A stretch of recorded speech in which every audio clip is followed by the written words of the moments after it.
स्वर विज्ञान एक्चुअली क्या है, बट हमारी सांसें जो सबसे नजदीक है उसके बारे में ही हमको पता नहीं है। अगर लेट्स से कि किसी ने समझ लिया कि उसकी कौन सी नाड़ी चल रही है और अगर उसको नाड़ी चेंज करनी है तो वो किस तरीके से कर सकता है। मतलब कार्य को विफल करने की क्षमता भी सुषुम्ना नाड़ी में और सफल बनाने की क्षमता भी उसमें है। जरूरी है कि ये काम कौन सा है। आप कुछ मीटिंग ले रहे हैं, जैसे मैं 50 लोगों को लेक्चर दे रहा हूँ, तो मैं जब सूर्य नाड़ी मेरी एक्टिव होगी तो मेरी एनर्जी भी ज्यादा रहेगी और सामने सुनने वाले लोग भी मुझे ज्यादा सुनेंगे। अगर चंद्र नाड़ी में बोलूंगा तो सामने बैठे हुए लोगों में मेरा प्रभाव कम भी हो सकता है। कोई भी काम कहीं प्रवेश कर रहे हैं, कोई काम पढ़ना शुरू कर रहे हैं, लिखना शुरू कर रहे हैं, कुकिंग करना शुरू कर रहे हैं, इवन कपड़े पहनते हैं आप नए, किसी फेस्टिवल में जा रहे हैं या किसी ओकेजन में जा रहे हैं या आपकी शादी है या कुछ भी ऐसी कोई इवेंट है जिसमें कोई खास कपड़े आप पहन रहे हैं, तो उस वक्त भी कपड़े कौन से स्वर में पहनना, किस तरफ से पहनना, वो भी बहुत ही बड़ा इम्पैक्ट रखता है। तो आपने सुना होगा कि कुछ लोग जो बोलते हैं वो हो जाता है। तो ऐसा कहा जाता है जब आप सुषुम्ना नाड़ी में जब कोई सिद्ध पुरुष बोलता है तो जो बोलता है वो हो जाता है। और हम इसको जोड़ देते हैं श्राप या आशीर्वाद के साथ। First of all welcome sir, I am very excited आज ये पॉडकास्ट के लिए, बिकॉज जब हमारी लास्ट टाइम बात हुई I started to research about this subject and I was really fascinated कि इतना सारा ज्ञान जो है जो हमें अवेलेबल ही नहीं है, हमको शायद इसका अवेयरनेस ही नहीं है। लाइफ में पहली बार मैंने आपसे ही जाना था कि स्वर विज्ञान क्या है। तो first of all I want to ask you कि स्वर विज्ञान एक्चुअली क्या है और आपका पर्सनली इंटरेस्ट इस सब्जेक्ट में क्यों आया और कब से आप इस चीज़ को स्टडी कर रहे हैं। सबसे पहले तो आपका धन्यवाद ये पॉडकास्ट को प्लान करने के लिए। और स्वर विज्ञान जो है ये ऐसा विज्ञान है जिसको हम बोल सकते हैं कि ये जीवन का आधार है। जैसे हम सांस ले रहे हैं तो अब तक जितने भी लोग हैं 800 करोड़ से ज़्यादा पॉपुलेशन हो गई हमारी, लेकिन अब तक हम सांस को ऐसे ही देख रहे हैं कि it is important to remain alive, जीने के लिए ज़रूरी है। लेकिन सांसों के अंदर की जो चीज़ें हैं वो उसके अंदर के जो लेयर हैं वो स्वर विज्ञान सिखाता है। और मेरे अनुभव से मैं बता सकता हूँ जितने भी साइंस है, जितनी भी विधाएं हैं, जितनी भी प्रैक्टिसेस हैं, जितनी भी मॉडलिटीज़ है, स्वर विज्ञान इज़ अ सुप्रीम साइंस, सबसे ऊपर है। ये ऐसा साइंस है जो जीवन में आपको किसी भी क्षेत्र में सफलता दिलाने के लिए या कार्य को सिद्ध करने के लिए सहाय रूप हो सकता है। सही है सर। मैं जब ये रिसर्च कर रहा था तो एक इंटरेस्टिंग सी चीज़ आई कि हम हमारी ह्यूमैनिटी में इतना ज़्यादा प्रोग्रेस कर चुके हैं कि हम अभी दूसरे प्लेनेट पे जाने की बात कर रहे हैं, इतना विज्ञान इवॉल्व हो चुका है, बट हमारी सांसें जो सबसे नज़दीक है उसके बारे में ही हमको पता नहीं है। तो ये बहुत ही इंटरेस्टिंग होगा लोगों के लिए जानना कि सांसों का इस्तेमाल करके किस तरीके से वो अपनी लाइफ को बेहतर कर सकते हैं। तो सबसे पहले मैं जानना चाहता हूँ कि सर किन किन क्षेत्रों में ये विज्ञान हमको हेल्प कर सकता है, लाइफ के किन क्षेत्रों में ये सारी चीज़ें जो सीख के हमको हेल्प कर सकती है। देखिए, स्वर विज्ञान जो है, हम जो सांस लेते हैं तो जो अगर हम ये समझ लें कि जो हम सांस ले रहे हैं वो सांस हमारे शरीर में जाके क्या क्या इम्पैक्ट करती है। हमारी जो नाक है, नोज़ है हमारा, उसके 2 छिद्र है, 2 नासिकाएं। सबसे पहले तो इसे समझना पड़ेगा कि ये 2 क्यों हैं। देखिए, मुंह एक है ना, लेकिन नाक, कान, आँख, किडनी, ये ईश्वर ने जो शरीर की रचना की है वो रचना से हमें बहुत कुछ सीखने को मिलता है कि कुछ चीज़ें एक क्यों हैं, कुछ चीज़ें क्यों, हार्ट एक है ना, किडनी 2 है। तो ये चीज़ें समझना बहुत, इस तरह से ये नोस्ट्रिल हमारी जो 2 हैं, तो ये 2 नोस्ट्रिल में भी कमाल है स्वर विज्ञान का। आगे आगे हम देखेंगे कि ये स्वर विज्ञान से हम क्या क्या कर सकते हैं। मैं ये समझ सकता हूँ सबसे पहले जो ज़रूरी होता है वो है हमारा स्वस्थ रहना, है ना। तो स्वस्थ रहना जो है वो आज पूरी दुनिया जो है स्वस्थ रहने के पीछे, खास करके कोरोना के बाद हेल्थ का अवेयरनेस बहुत बड़ा है। तो मैं ये दावे से कह सकता हूँ कि अगर स्वर विज्ञान को सही समझ लिया तो आप आजीवन जीवन भर स्वस्थ तो रह सकते हैं लेकिन लंबा भी जी सकते हैं। एंटी एजिंग भी हो सकता है और आप अपनी एज को प्रोलॉन्ग भी कर सकते हैं। सही है। उसी में मैं इसके बारे में रिसर्च थोड़ा कर रहा था तो एक क्वेश्चन जो कॉमनली आता है हेल्थ में कि कौन कौन सी चीज़ें हैं। मैंने एक चीज़ इंटरेस्टिंग पढ़ी थी कि एक पॉडकास्ट में ऐसे शेयर किया गया कि 8 सेकंड के अंदर उन्होंने थायराइड का कुछ सोल्यूशन कर दिया। इसके अलावा डायबिटीज़ हो गई या फिर एंग्जाइटी हो गई, स्लीप इश्यूज़। तो इस सब में स्वर विज्ञान किस तरीके से हेल्प कर सकता है? देखिए, इससे पहले जो आपने एक सवाल पूछा था उसके कंटेस्ट में एक चीज़ मैं बताऊं आपको। देखिए, इंसान जो है वो सुख की खोज में अग्रसर रहता है, तो रिसर्च जितना भी होता है वो मटेरियलिस्टिक हैप्पीनेस के लिए ज़्यादा होता है। इनर खोज जो होती है हमारी वो कम होती है। और ये जो स्वर विज्ञान है ये इनर साइंस है, ये अपने अंदर क्या छुपा है उसको ढूंढने का साइंस है। तो अगर उस तरफ हमारी यात्रा रहेगी, अंतर यात्रा, तो हम ज़्यादा जीवन को और हमारे यहाँ बर्थ लेने के पर्पस को भी ज़्यादा समझ पाएंगे। तो स्वर विज्ञान एक ऐसी विधा है कि सबसे पहले मैंने आपको बताया कि स्वस्थ रहने की कला आपको सिखाता है। लेकिन सपोज आपने स्वर विज्ञान को जाना, उससे पहले आपको कुछ ऑलरेडी कुछ बीमारियां हैं, तो दो चीज़ें हो सकती है। किसी भी तरह की बीमारी हो, स्वर विज्ञान का आपको अगर सही ज्ञान है तो आप उससे बाहर आ सकते हैं और भविष्य में आने वाली बीमारी को आप रोक भी सकते हैं। तो क्योर करने में और प्रिवेंट करने में, दोनों में स्वर विज्ञान आपकी बहुत अच्छे से मदद कर सकता है। ओके एंड अगर बात करें स्वर विज्ञान का जो फंडामेंटल है नाड़ियों के बारे में, तो वो सर आप बताइए कि वो किस तरीके से उसका बेसिक्स काम करता है, किस तरीके से लोग समझ सकते हैं कि उनकी कौन सी नाड़ी चल रही है, तो उसके बारे में थोड़ा बताइए। देखिए, इससे पहले ये समझना जरूरी है नाड़ी क्या है, है ना। ये नाड़ी वो नहीं है जिसमें हमारे ब्लड फ्लो करता है। प्राण वायु जो है हमारा, वो प्राण बोलते हैं उसको। प्राण मतलब लाइफ। तो ये जो है हमारे शरीर में ऐसा कहा जाता है 72,000 नाड़ियाँ है।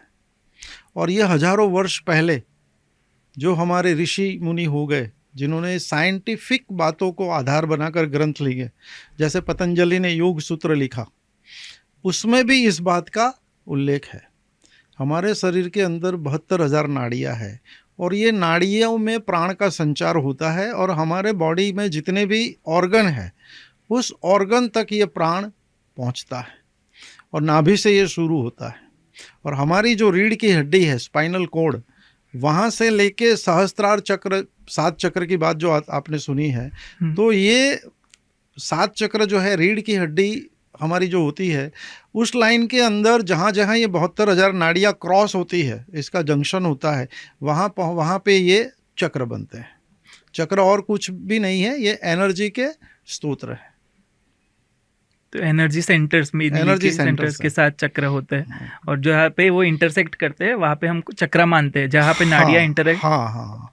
और ये विजिबल नहीं है, लेकिन एनर्जी हम ऐसा बोलते हैं कि एनर्जी है ना, वो उसका जो शेप है, आप पत्थर भी फेंकोगे तो वो भी गोल गोल घूमेगा। Anything which moves rotates. Yes. तो इसीलिए चक्र को भी ऐसा बोला जाता है, क्योंकि एनर्जी यहाँ पे सारी नाड़ियाँ मिलती है, इसलिए यहाँ पे एनर्जी जो है उसका एक फ्लो होता है, इसलिए ये सर्कुलर है ऐसा माना जाता है। ऐसा कोई चक्कर जैसे व्हील होता है, इस तरह का चक्कर नहीं है। ये जो सेंटर, ये जो एनर्जी सेंटर, इसको हम बोल सकते हैं। एंड मेनली ये फिजिकल बॉडी का पार्ट नहीं है, ये etheric body. Etheric body, yes definitely. तो ये सारी ऊर्जा है। आप वैसे फिजिकल बॉडी में आपको नाड़ियाँ नहीं दिखेगी नहीं आपको ये। क्योंकि कई बार क्या होता है, जो देखने वाले बहुत लॉजिकल होते हैं कि कहाँ पे होगा ये, उनको ये समझना होता है कि मुझे दिख तो नहीं रहा है। बट ऐसी काफ़ी चीज़ें हैं जो हमको नहीं दिख, जैसे आप बलून में हवा भी भरते हो, हवा तो दिखती है नहीं, लेकिन जब बलून में जाती है तो आपको पता लगता है कुछ है। जैसे इलेक्ट्रिसिटी है ना, ऐसे इलेक्ट्रिसिटी को आधार के लिए वायर मिल चाहिए, तो वायर के थ्रू चलता है। और वायर के अंदर जब तक इलेक्ट्रिसिटी पास नहीं होती तब तक आप वायर को पकड़ सकते हो, लेकिन एक बार उसमें इलेक्ट्रिसिटी पास हो गई फिर आपको पता है कि क्या हो सकता है अगर आपने उसको छू लिया। बस वही वाला हिसाब है एनर्जी का। It's not visible but it is there. क्योंकि कई बार क्या होता है कि लोग इतना क्लोज माइंडेड हो जाते हैं। मैंने एक रिसेंटली एक मूवी देखी तो उसमें अच्छा डायलॉग था कि हर वो चीज़ जो समझना है ज़रूरी नहीं कि वो गलत हो। बहुत अच्छी बात बताई आपने कौमिन जी। मैं इसमें आपको बताऊंगा कि देखिए, मेरे गुरु ने मुझे बताया है कि, और पढ़ा भी है मैंने, कि ज्ञान की जो है 3 श्रेणी होती है, 3 कक्षा होती है। एक कक्षा होती है जिसमें हमें पता है कि हमें क्या पता है, we know what we know. जैसे मुझे गाड़ी चलाना आता है, जैसे मैं कभी कभी चाय भी बना लेता हूँ, ये चीज़ें, कब पंचर हो गया तो मुझे पंचर करना आता है, ये मुझे पता है कि मैं क्या कर सकता हूँ। दूसरा जो ज्ञान की जो श्रेणी आती है उसमें ऐसा बोलते हैं कि मुझे पता है कि मुझे क्या पता नहीं है। मुझे पता है कि मैं गाड़ी बिगड़ जाए तो रिपेयर नहीं कर सकता, मुझे पता है कि मैं हवाई जहाज़ नहीं चला सकता, मुझे पता है कि कंप्यूटर में टैली या ये पीपीटी बनाना मुझे नहीं आता है, तो मुझे मेरी कमियां पता है। I know what I do not no, है ना। लेकिन तीसरी जो सबसे ज़रूरी जो और सबसे इम्पोर्टेंट जो कैटेगरी है नॉलेज की, वो है I do not know what I do not no. देखिए न्यूटन ने जब पता लगाया कि ये ग्रेविटी है जो एप्पल का गिरना, तो उन्होंने इसको लोगों के सामने रखा कि this is gravity. It doesn't mean that it was not there, it was very much there but we were not aware. तो ये ज्ञान का जो तीसरी श्रेणी है, जिसमें we do not know what we do not know, सारे इन्वेंशन, सारे संशोधन, सारे रिसर्च यहीं से निकल के आते हैं। सही है, क्योंकि कई बार वो लोग जो होते हैं वो इतना ज़्यादा अपने आप को मानते हैं कि उनको पता है, और सबसे बड़ी शायद नॉलेज में 1% से भी कम है जो हमको एक्चुअली पता होता है। ज़्यादातर हिस्सा वही है जो हमको पता ही नहीं है कि हमको नहीं पता है। इसलिए ग्रोथ के लिए कहा जाता है कि माइंड को ओपन रखिए। आप कुछ भी चीज़ें होती है तो फ़ौरन उसको डिनाई मत कीजिए, उसको पढ़िए, उसको सुनिए, थोड़ा टाइम दीजिए, फिर आपके समझ में आ जाएगा। रिसर्च में आप देखेंगे तो कोई भी चीज़ पहले जब आती है तो लोग उसका एक्सेप्ट नहीं करते हैं, है ना। लेकिन जैसे जैसे उसके रिजल्ट मिलते हैं तब जाके पता चलता है। कोई भी साइंटिस्ट कोई चीज़ ढूंढता है तो उससे पहले हज़ारों फार्मूला फेल हो जाती है, फिर कोई जाके फार्मूला सही होती है। तो अगर साइंटिस्ट या रिसर्चर ये सोचना बंद कर दे कि ये 50 बार किया नहीं हो रहा है मतलब नहीं होगा, तो कोई चीज़ इन्वेंट होगी ही नहीं। तो इसको समझना बहुत ज़रूरी है। फिर से वही बात करते हैं सर कि नाड़ियों में सबसे इम्पोर्टेंट नाड़ी कौन सी होती है, उसका इस्तेमाल अगर किसी आम इंसान को जानना है कि उनकी कौन सी नाड़ी चल रही है तो वो किस तरीके से कर सकता है? देखिए, पहले तो नाड़ियों के बारे में बताऊं। मैंने बताया आपको शुरू में कि 72,000 हमारी नाड़ियाँ हैं। उन 72,000 नाड़ियों में 3 नाड़ियाँ प्रमुख नाड़ियाँ हैं। वो 3 नाड़ियों का नाम है ईड़ा, पिंगला और सुषुम्ना। हमारे 2 नोस्ट्रिल है, जैसे मैंने बताया आपको। उसमें लेफ्ट जो नोस्ट्रिल है हमारा, वो हमारी ईड़ा नाड़ी है, और राइट नाड़ी जो है हमारी, वो हमारी पिंगला है। तो ईड़ा नाड़ी को हम चंद्र नाड़ी भी बोलते हैं, और पिंगला नाड़ी को हम सूर्य नाड़ी बोलते हैं। अभी देखिए, चंद्र जो है उसका नेचर देखेंगे तो चंद्र जो है वो शीतल है ना, और सूर्य जो है वो उष्ण है, गर्म है। ऐसे ही जब आप चेक करेंगे तो लेफ्ट साइड नॉस्ट्रिल से जब भी हवा आएगी वो ठंडी होगी, राइट से आएगी वो गर्म होगी। और ये जो हमारी नाड़ियाँ जो चलती है उसमें काफ़ी लोगों को ये पता नहीं है कि 2 नॉस्ट्रिल तो है लेकिन एक्टिव एक ही होती है। कोई एक ही आपकी नॉस्ट्रिल है जो प्रोमिनेंट होगी। एक जो है आपकी 70% भी चल सकती है, 80%, और दूसरी जो है आपकी बंद होगी या बहुत कम वेग से वहाँ पे हवा निकलेगी। तो जो आपकी एक्टिव है उसका बहुत बड़ा उपयोग है, बहुत बड़ी भूमिका है। और जब ये नाड़ी आपकी सपोज आपकी चंद्र नाड़ी चल रही है तो चंद्र नाड़ी 24 घंटे तो चलेगी नहीं, हर एक घंटे में नाड़ी बदलती है, ऐसा कहा जाता है। लेकिन पर्सन टू पर्सन वो वेरी होता है। किसी में 1 घंटे में बदलेगी, किसी में 1 घंटा 5 मिनट में बदलेगी, किसी के 55 मिनट में बदल जाएगी, कई लोगों की 2-2 घंटे भी चलती है। लेकिन इसका नियमित रूप से बदलना भी एक स्वस्थ इंसान की निशानी है, मतलब इसका बदलना भी ज़रूरी है। अब इसको चेक कैसे कर सकते हैं? इसके काफ़ी सारे तरीके हैं।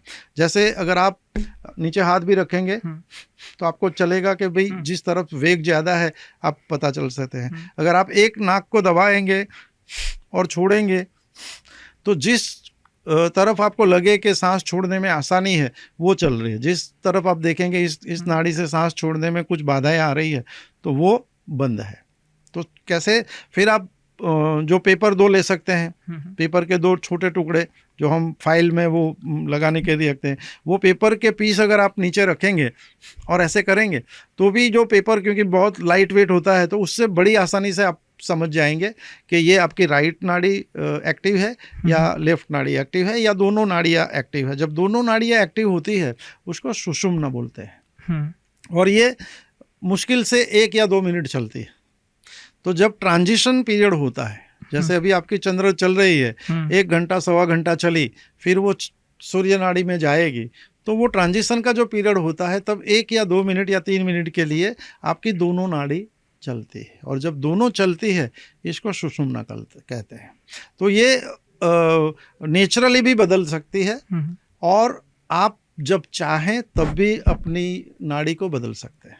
तो सर बदलने की बात पे भी ज़रूर आएंगे, उससे पहले जानना चाहता हूँ कि कौन कौन से काम जो होते हैं वो कौन सी नाड़ी में करने चाहिए, क्योंकि जब मैं इसके बारे में रिसर्च कर रहा था तब काफ़ी चीज़ें आई और काफ़ी मिथ्स भी थे कि काफ़ी मिस इन्फॉर्मेशन भी होती है गूगल पे। तो आपसे जानना चाहूँगा कि कौन सी काम जो है वो कौन सी नाड़ी में करनी चाहिए।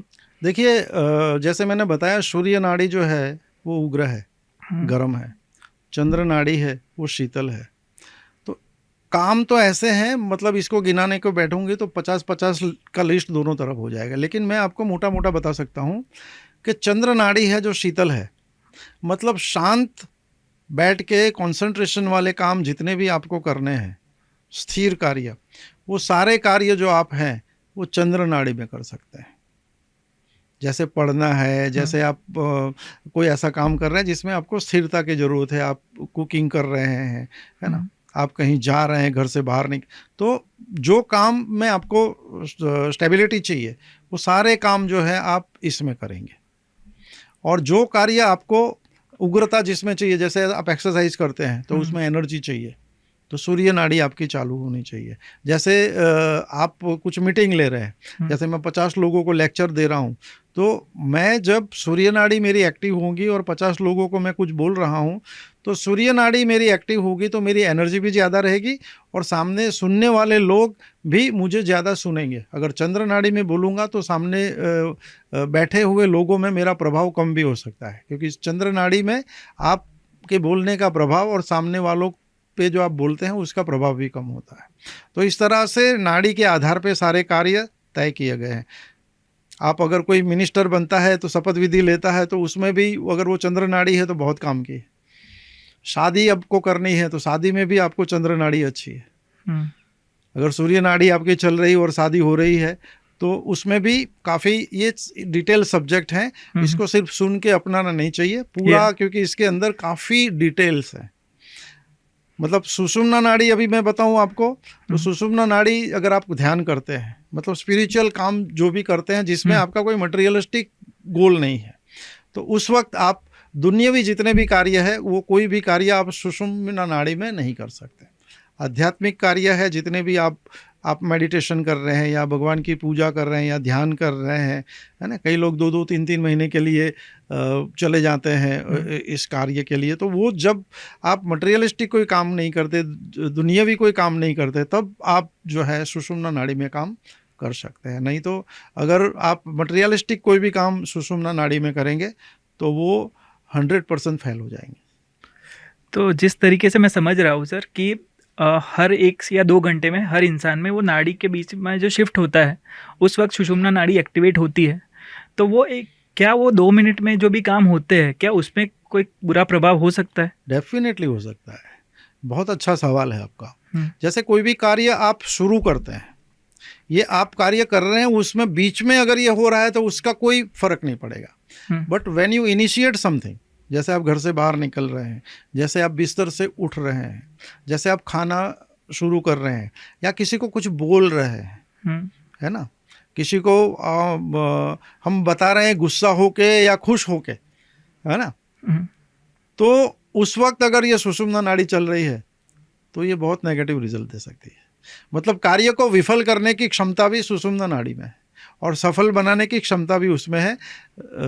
जरूरी है कि ये काम कौन सा, क्योंकि जिस तरीके से मैं समझ रहा हूँ सर कि मान लो कि कोई इंसान है अपने ऑफिस में, वो बैठा है, उसको मीटिंग लेने जाना है, तो मीटिंग में जैसे आपने कहा सूर्य नाड़ी एक्टिव हो तो ज़्यादा हेल्प करेगा। अभी जब वो मीटिंग का प्लानिंग कर रहा है, सोच रहा है, तब वो सूर्य नाड़ी हुई और लेट्स से वो मीटिंग लेने गया और उस वक्त जो शुरू कर रहा है मीटिंग, उस वक्त अगर उसको अवेयरनेस नहीं और उस वक्त सुषुम्ना नाड़ी है तो उस चीज़ का क्या प्रभाव हो सकता है? देखिए, मीटिंग आप 1 to 1 कर रहे हैं तो जरूरी नहीं सूर्य नाड़ी हो। काफ़ी लोगों के साथ आपको करना है तब की बात कर रहा हूँ। 1 to 1 करना है तब आपको ये देखना है आपकी नाड़ी कौन सी चल रही है, उसके हिसाब से करना है।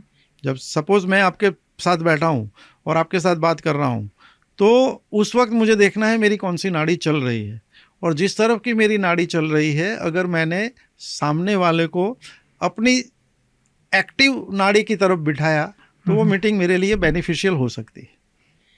और अगर ग्रुप में मीटिंग ले रहा है कोई इंसान, तो उस वक्त क्या हो सकता ग्रुप मीटिंग में अगर आप ले रहे हैं तो उस वक्त आपकी चंद्र सूर्य नाड़ी होगी, लेकिन अगर आप मेन जैसे बॉस कोई मीटिंग लेते हैं, है?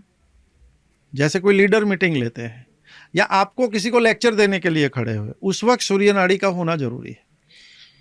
लेकिन आप एज ए पार्टिसिपेंट आप लर्न करने बैठे हैं, सपोज कोई बोल रहा है और आपको उसमें से कुछ याद रखना है, कुछ सीखना है, उस वक्त आपकी as a student, as a learner, आपकी चंद्र नाड़ी का एक्टिव होना जरूरी है। ओके। एंड जैसे मैंने कहा कि सर वो मीटिंग शुरू हो रही है, उस वक्त अगर वो ट्रांजिशन पीरियड है किसी इंसान का, तो उससे कुछ नेगेटिव इफेक्ट हो सकता है? ट्रांजिशन पीरियड में कोई effect सुषुम्ना नहीं होता नाड़ी है। में अगर कोई काम जब शुरू करते हैं उस टाइम नाड़ी आपकी कौन सी है उसका ज़्यादा महत्व रखता है। दूसरी चीज़ ये है कि मीटिंग कहाँ हो रही है। सपोज आप मीटिंग के लिए कहीं जा रहे हैं, तो आपको देखना है कि आपकी कौन सी नाड़ी चालू है, और अगर कोई आपके यहाँ आ रहा है उस वक्त आपको ये देखना है कि सामने वाला आके कहाँ बैठता है। ये चीज़ें ध्यान में रखती है। इसमें एक और जोड़ दूँ बात आपको कि सबसे ज़रूरी है आपके दिन की शुरुआत। जब आप रात को सो के सुबह उठते हैं, तभी से स्वर का प्रयोग जो है वो शुरू हो जाता है। आपको अपने दिन की शुरुआत ही स्वर के साथ करनी है। तो आइडियली सर कौन सा स्वर होना चाहिए अगर मॉर्निंग में कोई उठते समय? देखिए, ये बहुत ही डिटेल सब्जेक्ट है, लेकिन मैं इतना बता सकता हूँ दर्शकों के लिए कि आप जब उठें तब आप देखें आपकी कौन सी नोस्ट्रिल एक्टिव है ना। और ये पता करने में आपको 1 महीना 2 महीना प्रयत्न करेंगे आप, फिर अपने आप आपको पता चल जाएगा। बाकी ट्रेडिशनल तरीके जो मैंने आपको बताया उससे आप चेक करके आप उठ सकते हैं।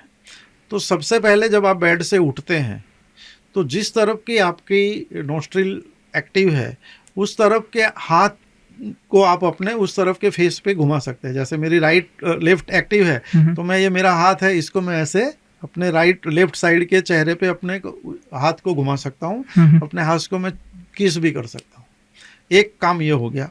उसके बाद मुझे देखना है कि जो भी मेरी नाड़ी चालू है, जैसे मैंने बताया लेफ्ट चालू है, तो मुझे ये देखना है कि मैं अपने बेड से नीचे धरती पर जो पहला अपना कदम रखूंगा वो मैं उसी साइड का पैर पहले रखूंगा जिस साइड की मेरी नाड़ी एक्टिव है। सपोज मेरी चंद्र नाड़ी एक्टिव है तो मैं लेफ्ट पैर पहले रखूंगा। लेकिन इसमें सबसे ज़्यादा सावधानी आपको ये रखनी है कि जब भी आप लेफ्ट पैर रखेंगे उस वक्त आपको सांस लेनी है। While inhaling you have to keep your first step, और फिर सांस को भरे हुए रखते हुए वो सांस आपकी भरी हुई हो अंदर, फिर दूसरा पैर आपको रखना है, और दूसरा पैर रखने के बाद आपको आपकी सांस छोड़ दे। अगर इस तरह से आप करते हैं तो आपका जो दिन है वो खराब नहीं जाएगी, इसकी गारंटी है। दिन वो आपका अच्छा ही जाएगा बाय ऑल मीन्स।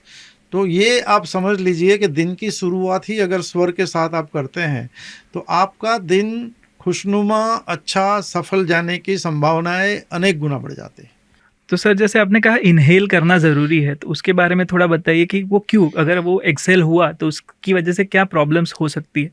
देखिए, ये ऐसा सवाल है आपका जो सब लोगों में जो भ्रांतियां हैं वो दूर करने में मदद करेगा। आप देखिए, कोई भी बंदा होता है उसको जब एनर्जी गैदर करने की होती है तो सांस खींचता है। जैसे आप वेट लिफ्टिंग वालों को देखेंगे, वो 100 किलो को उठाएगा बंदा तो सांस भरेगा और रोकेगा, फिर उसको उठाएगा। मतलब सांस जब भरते हैं तो आपके अंदर एनर्जी बढ़ती है, जब सांस आप छोड़ते हैं तो एनर्जी निकलती है, और जब आप लेते हैं सांस तब प्राणवायु होता है, जब निकलता है तो कार्बन डाइऑक्साइड होता है। तो जब when you breathe in you empower yourself, you strengthen yourself. जब आप एक्सहेल करते हैं तो आपके अंदर से एनर्जी जा रही है। इसलिए कोई भी काम करना while inhaling, initiation of any work is very important to do while inhaling. कोई भी अच्छा काम अगर कर रहे हैं तो उस वक्त इनहेल करके करेंगे तो अभी आपको जो रिजल्ट मिल रहा है उससे रिजल्ट आपका और बेहतर हो जाएगा। मतलब बीच की बात करने नहीं कर रहा हूं मैं, क्योंकि श्वास तो लेना और छोड़ना ये तो निरंतर प्रक्रिया है। लेकिन वाइल इनिशिएटिंग एनी वर्क, कोई भी काम कहीं प्रवेश कर रहे हैं, कोई काम पढ़ना शुरू कर रहे हैं, लिखना शुरू कर रहे हैं, कुकिंग करना शुरू कर रहे हैं, इवन कपड़े पहनते हैं आप नए, किसी फेस्टिवल में जा रहे हैं या किसी ओकेजन में जा रहे हैं, या आपकी शादी है या कुछ भी ऐसी कोई इवेंट है जिसमें कोई खास कपड़े आप पहन रहे हैं, तो उस वक्त भी कपड़े कौन से स्वर में पहनना, किस तरफ से पहनना, वो भी बहुत ही बड़ा इम्पैक्ट रखता है। अभी सर अगर लेट्स से कि किसी ने समझ लिया कि उसकी कौन सी नाड़ी चल रही है और अगर उसको नाड़ी चेंज करनी है तो वो किस तरीके से कर सकता है? तो नाड़ी चेंज करना बहुत ही आसान है। आपने सुना होगा कि खाना खाने के बाद बाईं करवट सोना चाहिए, लेफ्ट करवट, ये सुना है आपने? हाँ। है ना। देखिए, ये इसका आधार भी स्वर विज्ञान है। जब आप बाईं करवट सोते हैं तो आपकी राइट नॉस्ट्रिल एक्टिव होती है, और राइट नॉस्ट्रिल जब एक्टिव होती है तो सूर्य नाड़ी है, तो आपके अंदर, बॉडी के अंदर हीट बढ़ेगी, एनर्जी बढ़ेगी, तो आपने जो खाया है उसका डाइजेशन है वो स्पीड अप हो जाएगा और प्रॉपर वे में भी हो जाएगा। तो इसलिए स्वर बदलने के लिए सबसे आसान तरीका है, आप जो है अगर घर पे हैं और सो सकते हैं तो बाईं करवट सोएंगे तो राइट नाड़ी एक्टिव होंगी, दाईं करवट सोएंगे तो लेफ्ट नाड़ी एक्टिव होंगी। अगर चंद्र नाड़ी एक्टिव है तो चंद्र की तरफ सो जाइए, लेफ्ट एक्टिव हो जाएगी। अगर लेफ्ट एक्टिव है तो लेफ्ट की तरफ सो जाएंगे तो राइट हो जाएगी। तो एक तो ये तरीका ये हो गया। दूसरा तरीका ये है कि आप जिस साइड की नॉस्ट्रिल एक्टिव है उसमें कॉटन लगा देंगे तो अपने आप वहाँ से वो ब्लॉकेज क्रिएट होगा तो राइट एक्टिव हो जाएगी। ठीक है ना। लेफ्ट साइड चल रही है, अगर एक हाथ से लेफ्ट साइड को बंद भी करेंगे, दबा के रखेंगे, तो भी थोड़ी देर में ये दूसरी नाड़ी, विपरीत नाड़ी चालू हो जाएगी। एक और तरीका जो है, जैसे ये अपना हाथ, ये मुट्ठी है, अगर मैं ऐसे अपने बाजू में ऐसे दबा के रखूंगा थोड़ी देर के लिए, तो जिस तरफ आप दबाओगे उसकी विपरीत नाड़ी एक्टिव हो जाएगी। मतलब अगर मुझे ये एक्टिवेट करनी है तो हाँ, क्रॉस में, हाँ, जैसे मेरी लेफ्ट चालू है तो मैं जिस तरफ चालू है उस तरफ ये दबाऊंगा तो अपनी राइट एक्टिव हो जाएगी। तीसरी एक सिस्टम ये है कि मैंने ही खुद ने ही ट्राई किया और सफल हो गया। टेनिस बॉल आता है, टेनिस बॉल, क्योंकि हाथ ऐसे लगाएंगे कहीं और जो तो वो थोड़ा ऑकवर्ड भी लगता है, लेकिन टेनिस बॉल है, आपने इधर रख दिया और ऐसे दबा दिया, घर में बैठे हैं, खाना खाने बैठे हैं या कोई और काम करने बैठे हैं, आपको नाड़ी एक्टिव करनी है, तो जो नाड़ी एक्टिव है उस साइड अब अगर आप बॉल लगा दोगे और फिर थोड़ा उसको प्रेशर दोगे तो विपरीत नाड़ी आपकी चालू हो जाएगी। तीसरा ये है, कहीं आप बैठे हैं, जैसे मैं यहाँ बैठा हूँ, अब यहाँ बैठे बैठे मैं ना बॉल ले सकता हूँ, यहाँ बैठे बैठे ना सो सकता हूँ, तो मैं क्या कर सकता हूँ, अब बॉडी वेट को मैं शिफ्ट कर सकता हूँ। सपोज मेरी राइट नाड़ी एक्टिव है तो मैं राइट नाड़ी पे ऐसे वजन दूंगा तो मेरी लेफ्ट नाड़ी एक्टिव हो जाएगी। मतलब वेट जिस तरफ होगा उसकी विपरीत नाड़ी एक्टिव हो जाएगी। तो मैं बैठूंगा इस तरह से, ऐसे पूरा बॉडी वेट शिफ्ट करके लेफ्ट साइड, राइट साइड को, तो लेफ्ट एक्टिव हो जाएगी। एक और तरीका भी है, सपोज आप एक पैर पे जंप करते हैं, कहीं खड़े हैं आप, तो एक पैर पे खड़े हो जाओ, दूसरे पैर को लाइट कर दो, तो जो लाइट होगा वो एक्टिव हो जाएगा। आप जंप भी कर सकते हैं, एक जगह 5-6 बार आपने जंप कर लिया तो जिस पैर पे आप जंप करेंगे उसके विपरीत पैर वाली नाड़ी आपकी चालू होगी। जैसे मेरी लेफ्ट एक्टिव है, मैं लेफ्ट पैर पे कूदूंगा 10-12 बार तो वो एक्टिव हो जाएगी। वो पर्सन टू पर्सन वेरी करता है, किसी को 25 बार भी करना पड़ेगा, किसी को 2 बार 5 बार में ही हो जाएगा। लेकिन जंप करने से एक पैर से, जिस पैर से आप जंप करेंगे उसकी विपरीत नाड़ी आपकी एक्टिव हो जाएगी। और जैसे सर आपने कहा कि हमारी नाड़ी जो है 1 घंटे में बदलती रहती है। हाँ। ठीक है, तो नींद में भी यही चीज़ चलती रहती है, जब इंसान सो रहा है तब भी उसकी नाड़ी हर 1 घंटे में बदलती रहती है? ये तो निरंतर प्रक्रिया है। ओके। लेकिन ये अच्छा सवाल है आपका, क्लैरिटी मिल जाएगी इससे। एक्चुअली दिन में जो है हमारी चंद्र नाड़ी ज़्यादा एक्टिव होनी चाहिए, चाहे वो बदलती रहे, और रात में हमारी सूर्य नाड़ी एक्टिव होनी चाहिए, चाहे वो बदलते। इसलिए रात को सोना आपको है लेफ्ट करवट में सोना चाहिए, तो आपकी राइट नाड़ी एक्टिव होगी। क्योंकि दिन में जो है वो ब्रह्मांड में आपके लिए चंद्र है, जब आप सोते हैं तो सूर्य का तो अस्त हो गया है, लेकिन उस वक्त जो आकाश में जो है वो चंद्र है, मतलब शीतलता है। तो उस टाइम आपको बॉडी में हीट चाहिए, क्योंकि जब हीट होगी तो बॉडी आपका रिपेयर होता है ना। शिवांगी मैम के एपिसोड में आप देखेंगे तो Yeah. वो बोलती है रात को बॉडी इतने से इतने बजे तक रिपेयर होती है, हम्म इसलिए इतने से वक्त में आपको सोना चाहिए। हम्म इसीलिए सोने वक्त अगर आपकी सूर्य नाड़ी एक्टिव है तो बॉडी को, क्योंकि जब बॉडी को भी काम करना है उस वक्त, हील करने का काम करना है, तो उस वक्त उसको सूर्य नाड़ी चाहिए, तो वो अच्छे से रिपेयर कर पाएगी। हम्म लेकिन लेफ्ट में सोएंगे तो आपकी नाड़ी बदलेगी, हम्म लेकिन आप लेफ्ट में सोए तो फिर से वो अपने आप ऑटोमेटिक सूर्य में वापस आ जाएगी। ऐसे ही दिन में बाहर सूर्य है, मतलब बाहर गर्मी है, तो आपको दिन में चंद्र एक्टिव करना है। जब भी सूर्य हो जाए आपको चंद्र एक्टिव करना है। अब सूर्य दिन में as per your work, nature of your work, you can change your nadi. जैसे कुछ काम कर रहे हैं, रेगुलर काम कर रहे तो चंद्र नाड़ी सही है, लेकिन आपको जैसे खाना है तो उसके लिए आपको सूर्य नाड़ी चाहिए। जैसे आपको कुछ लेक्चर देना है, या आप एक्सरसाइज करना चाहते हैं, या कुछ आप ऐसा काम करना जिसमें आपको श्रम की ज़रूरत है, जिसमें आपको एनर्जी की ज़रूरत है, तो उस टाइम आपको सूर्य नाड़ी एक्टिव करनी पड़ेगी एज पर वर्क। लेकिन बाय एंड लार्ज दिन में आपकी चंद्र नाड़ी होनी चाहिए, रात में आपकी सूर्य नाड़ी होनी चाहिए। तो सर मैंने जो रिसर्च कर रहा था उसमें एक चीज़ सुनी थी, आप मुझे थोड़ा उसमें क्लैरिटी दीजिएगा कि हमारी जब सूर्य नाड़ी चलती है तो एक मस्कुलाइन फीचर्स जो होते हैं वैसे काम अगर आप करते हैं, और जब आपकी चंद्र नाड़ी चल रही है तो फेमिनाइन फीचर्स जो होते हैं वैसे रिलेटेड आप काम करते हैं, तो क्या ये सही है?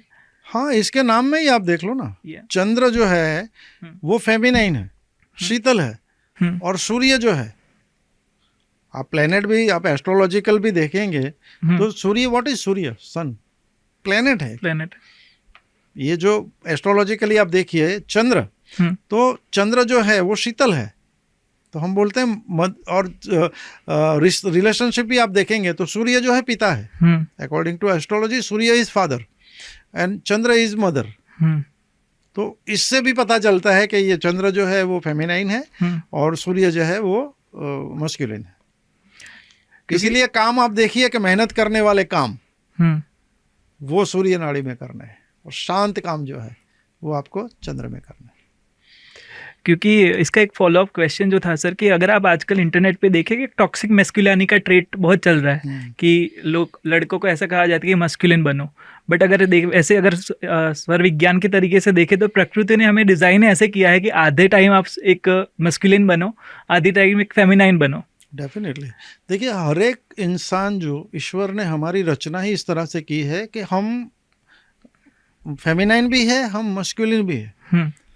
आप अगर माइथोलॉजी को देखें तो अर्धनारीश्वर की कल्पना है ना, जिसमें एक हिस्सा पुरुष है, एक हिस्सा स्त्री है।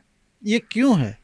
क्योंकि देखिए हर एक पुरुष जो है उसके अंदर भी इमोशन है ना, तो इमोशन क्या है? दैट इज फेमिनाइन एलिमेंट, है ना। गुस्सा, कहीं लड़ने जाना है, कुछ करना है, किसी का रक्षण करना है ना, बहुत मेहनत की ज़रूरत है, तो वो क्या है? जहाँ ऊर्जा की ज़रूरत है, जहाँ एग्रेशन की ज़रूरत है, जहाँ फायर की ज़रूरत है, वहाँ आपको मस्कुलाइन एनर्जी, पुरुष स्त्री हम मेल फीमेल उस तरह से नहीं देख रहे, एनर्जी के हिसाब से दे रहे हैं, masculine energy and feminine energy. कुछ लोग आप देखेंगे तो आप पुरुष भी होगा लेकिन आपको लगेगा कि इसके अंदर मस्कुलिन पावर ज़्यादा है और फेमिनिन बहुत कम है, मतलब उसके अंदर वो इमोशन कम है ना, एग्रेशन ही ज़्यादा है। कुछ लोग आप मेल ऐसे देखेंगे जो आपको मेल होते हुए भी आपको लगेगा कि इसकी स्टाइल कुछ है जो मतलब इतनी मर्दाना नहीं है, वो फेमिनिन टाइप के, मतलब वो शर्माता भी है, वो चलता भी धीरे धीरे है, हर काम और बोलने में भी बहुत माइल्ड है। तो ये उसकी प्रकृति है, उसका डिज़ाइन ऐसा है। तो ये कह सकते हैं कि स्वर विज्ञान का इस्तेमाल करके अपनी पर्सनालिटी को भी एक बैलेंस किया जा सकता है। डेफिनेटली, नेचर ऑफ वर्क आपका है, अगर आप अपने स्वर को कंट्रोल में कर सकते हैं और आपको पता है कि यहाँ मुझे ये एनर्जी की ज़रूरत है, तो उस टाइप से अगर आप अपने स्वर को एक्टिवेट करके काम करते हैं तो ऑटोमेटिक आपकी जो पर्सनालिटी है उस तरफ हो जाएगी। सर एक क्वेश्चन इसमें है कि मान लीजिए कि मेरा नेचर ऑफ वर्क ऐसा है कि जहाँ पे 4 घंटे मुझे सिर्फ मस्कुलिन काम ही करने हैं, जहाँ पे मुझे किसी टीम को लीड करना है या फिर ऐसे काम जहाँ पे मुझे ज़्यादा लोगों के साथ डील करना है, और मैं 4 घंटे तक एक ही नाड़ी में रहता हूँ, तो उसके बाद किस तरीके से उसको काउंटर बैलेंस किया जाए? मतलब कि लेट्स से मान लीजिए कि किसी बंदे का नेचर ऑफ वर्क ही ऐसा है कि जहाँ पे मस्कुलिन ज़्यादा है, तो क्या उसको अपने फ्री टाइम में फेमिनाइन काम करने चाहिए या फेमिनाइन नाड़ी पे ज़्यादा फोकस करना चाहिए? किस तरीके से वो बैलेंस कर सकते? देखिए, शरीर आपका जो है ना, हम्म, वो एक ऑटोइम्यून सिस्टम आपके जो है, और शरीर आपका एक अपने सबकॉन्शियस माइंड में एक प्रोग्रामिंग होती है। हम्म, तो जब उसकी ज़रूरत होती है, वैसे हर एक घंटे में ये बदलती है ना। निरंतर 4 घंटे में तो कोई नाड़ी आपकी रहेगी नहीं, हम्म, है ना। लेकिन जिस वक्त जिस प्रकार की नाड़ी की ज़रूरत है, अगर उसी तरह वो चलती है, क्योंकि जब आपको वो काम करते हैं जिसमें आपको सूर्य नाड़ी की ज़रूरत है, तो नाड़ी तो अपने आप बदलती है। वो तो चंद्र उस टाइम आपकी चंद्र नाड़ी भी होगी, लेकिन उसमें मैक्सिमम टाइम सूर्य नाड़ी होनी चाहिए। तो आप उसको मैनेज करके सूर्य नाड़ी एक्टिव कर सकते हो। लेकिन बॉडी का डिज़ाइन ऐसा है कि एक ही तरह का काम आप रोज करोगे तो आपका बॉडी भी प्रोग्राम हो जाएगा कि अभी मुझको सूर्य नाड़ी चाहिए, तो ये मुझे ये चाहिए। तो बैलेंसिंग ऐसा नहीं है कि आपको 12 घंटे चंद्र रखना है, 12 घंटे सूर्य रखना है, ऐसा नहीं है। नेचर के हिसाब से आपको ज़्यादा सूर्य चाहिए तो आप सूर्य भी रख सकते हो, और नेचर के हिसाब से ज़्यादा चंद्र रखना है तो चंद्र भी रख सकते। अब स्टूडेंट है, वो 8 घंटे पढ़ता है, और सब्जेक्ट ऐसे हैं जिसमें उसको चंद्रस्वर चाहिए, तो चंद्रस्वर रखना पड़ेगा, तो नेचर ऑफ वर्क है। लेकिन किसी को कोई योद्धा है ना, कोई बॉक्सर है जिसको रोज प्रैक्टिस है इसकी, तो उसको सूर्य नाड़ी रखनी पड़ेगी, उससे कोई नुकसान नहीं है। As per nature of your work you have to keep your nadi. बाकी रात में तो आप जब सोते हैं तो उस टाइम बॉडी को रिपेयर के लिए वो चाहिए, लेकिन कुछ कुछ समय, थोड़े समय पे वो बदल के चंद्र नाड़ी भी हो जाती है। तो बॉडी अपनी नीड अंदर से तो अपनी तरह से वो पूरा कर ही लेती है। इंटरेस्टिंग सर, आपने जिस तरीके से कहा उससे एक क्वेश्चन आ रहा है कि एक कोई स्टूडेंट है जिसने चंद्र नाड़ी का प्रैक्टिस करा, अभी स्वर विज्ञान सीख के जब वो सूर्य नाड़ी का प्रैक्टिस कुछ चीज़ों में शुरू करता है, तो क्या वो जैसे आप ज़्यादा प्रैक्टिस करते हो, क्या वो उसके जो फीचर्स है वो ज़्यादा बेहतर होते हैं किसी इंसान के अंदर? फीचर्स बेहतर होते हैं मतलब? आप तो अपने सवाल को थोड़ा हाँ, और मतलब कि सूर्य नाड़ी एक्टिव कोई इंसान काफ़ी होते हैं जो उनको मान लो कि वो खुद एक रिसेप्टिव जितने काम है वो आसानी से कर लेते हैं, बट अगर उसी इंसान को किसी टीम को लीड करना होता है वो नहीं कर पाते। तो क्या स्वर विज्ञान सीख के वो इंसान ऐसा बन सकता है कि जो टीम को लीड कर सके, वो जो अपनी समझ गया, अवश्य हो सकता है। देखिए, नेचर ऑफ वर्क मैंने बताया आपको। जब भी आपको किसी को लीड करना है, जबकि आपको अथॉरिटिव होना है, तब अगर आपने ये सीख लिया और आपने आपकी सूर्य नाड़ी एक्टिव कर ली, तो बाकायदा आप अथॉरिटिव स्टेट ऑफ माइंड में आ ही जाएंगे, क्योंकि आपका बॉडी जब सूर्य नाड़ी में होगा तो ऐसा ही होगा। ये सवाल उन लोगों के लिए था क्योंकि मेरे आसपास भी काफ़ी ऐसे लोग हैं कि किसी कंपनी में काम कर रहे हैं, इंडिविजुअली वो बहुत अच्छा काम करते हैं, पर उनका करियर ग्रोथ इसलिए रुक जाता है क्योंकि किसी और को लीड नहीं कर सकते, वो अथॉरिटिव नहीं आता। तो स्वर विज्ञान सीखना उन लोगों के लिए भी बहुत जरूरी है, और जैसे जैसे ये आप करेंगे तो आपका जो स्टेट ऑफ माइंड है वो मस्कुलिन जब होगा, सूर्य नाड़ी का प्रभाव बढ़ेगा, तो आप ऑटोमेटिक आपका बॉडी का जो जेस्चर है, पोस्चर है, वो बदलेगा। जैसे आप चंद्र नाड़ी के साथ ऐसे मतलब तन के नहीं खड़े रह सकते, है ना। तन के खड़ा जैसे हम सांस लेते हैं ऐसे भरते हैं, तो मतलब आपको अथॉरिटी दिखाने के लिए आपको वो दिखाना पड़ेगा मस्कुलिन। तो धीरे धीरे प्रैक्टिस करेंगे तो ये over a period of time होगा, एक ही या 2 दिन में नहीं होगा, है ना? तो कांस्टेंट प्रैक्टिस करना ज़रूरी है। ओके, अभी सर हमने बात करी हेल्थ में, तो ये बहुत ही ज़्यादा इंपॉर्टेंट है कि आप स्वर विज्ञान सीख के कितना अपनी लाइफ को इम्प्रूव कर सकते हैं। बाकी जो एरियाज़ है लाइफ में, जैसे कि पैसे कमाना, करियर, उसमें कितना हेल्पफुल हो सकता है स्वर विज्ञान को सीखना? बहुत ज़्यादा, बहुत ज़्यादा। और इसको मैं ऐसे भी कहूँगा कि सफलता का जो आपका परसेंटेज है वो बहुत बढ़ जाएगा अगर आपने स्वर विज्ञान को गहराई से समझ लिया। जैसे पैसा कमाना, तो पैसा कमाने के तरीके बहुत हैं। कोई जॉब करके कमा सकता है, कोई बिजनेस करके कमा सकता है ना। लेकिन अगर आपने स्वर विज्ञान को समझ लिया तो पैसा किसी को देना, वो किस तरह से आप दे रहे हैं, वाइल इनहेलिंग दे रहे हैं, जो आपका स्वर चालू है, एक्टिव सगुण, जिसको हम हमारी भाषा में बोलते हैं सगुण स्वर, अगर सगुण स्वर में आप पैसे दे रहे हैं, वो भी श्वास भर के, ठीक है ना, तो उसका भी एक अलग प्रभाव है। अगर आप किसी को पैसे दे रहे हैं, किसी को पैसा, if you are lending someone, आप किसी को उधार पैसे दे रहे हैं, है ना, और आपका वो अगर उस टाइम एक्सेलिंग है और आपने वो हाथ भी आपका वो है जो निर्गुण है, मतलब जो खाली स्वर है, भरा हुआ नहीं है ना, तो पैसा आपका डूबा, वापस कभी नहीं आएगा। तो काम करते वक्त, अब कुछ ट्रेड कर रहे हो तो ट्रेड करते वक्त भी आपको स्वर का ध्यान रखना है। फिर सुबह उठने की जो मैंने प्रैक्टिस बताई, वैसे ही घर से बाहर निकलते वक्त, वैसे ही ऑफिस में जाते वक्त, ऑफिस से बाहर निकलते वक्त, फिर से घर में आते वक्त, अगर इन सारी चीज़ों को आपने कायदे से स्वर विज्ञान सीखा है और स्वर विज्ञान के नियमों का पालन करते हुए अगर आप अपने व्यवसाय के स्थल पे, अपने नौकरी के स्थल पे इन बारीकियों को समझकर इसको प्रैक्टिस में लाते हैं, तो अभी आप जो काम कर रहे हैं और उससे धन उपार्जन, उससे अर्निंग जितना आपका हो रहा है, उससे अनेक गुना बढ़ जाता है और विफलता की, निष्फलता की जो संभावनाएं हैं वो काफ़ी हद तक कम हो जाती है। इंटरेस्टिंग। एक और चीज़ थी सर, मैंने एक स्पेसिफिक कहीं पे सुना था जब ये रिसर्च कर रहा था कि इवन तिजोरी में जब पैसे रखते हैं वो भी एक स्वर, और उस वक्त भी काफ़ी चीज़ें ध्यान रखना। डेफिनेटली देखिए, आप अगर चाहते हैं कि आपका पैसा जो है तिजोरी में लंबे समय तक रहे स्थिरता से और बढ़ता रहे, तो while keeping the amount in your तिजोरी और वाइल विड्रॉइंग, निकालते वक्त और रखते वक्त, अगर आप चंद्र स्वर में और जिस हाथ से आप रखते हैं वो भी अगर चंद्र स्वर का है, मतलब लेफ्ट हाथ से आप सांस लेते हुए अगर पैसे रखते हैं तो वो उसका सेविंग भी होगा और वो बढ़ेगा भी। निकालते वक्त भी आप उसी हाथ से पैसे निकालें और उसी हाथ से पैसे किसी को दे, मतलब रखना उसमें भी स्वर के हिसाब से आपको रखना है। कुछ भी नहीं है, गहराइयों में कुछ भी नहीं जाना है, तो सिर्फ इतना तो अवश्य करें कि सांस भर के रखें जब तक आपको पता नहीं है कि आपका कौन सा स्वर चालू है। तो ये मैंने खुद ने एक एक्सपेरिमेंट किया है कि जब तक आपको सांस की, नॉस्ट्रिल की समझ नहीं है कौन सा चल रहा है, तो एक काम तो कर ही सकते हैं, दोनों हाथ से रखें और सांस भर के रखें। वैसे आपको पता नहीं है, रखेंगे तो हो सकता है खाली स्वर आपका निर्गुण स्वर हो जाएगा, है ना। इससे अच्छा है 50% बेनिफिट आपको मिल जाएगा जब आप दोनों हाथ से रखते हैं, दोनों हाथ से निकालते हैं।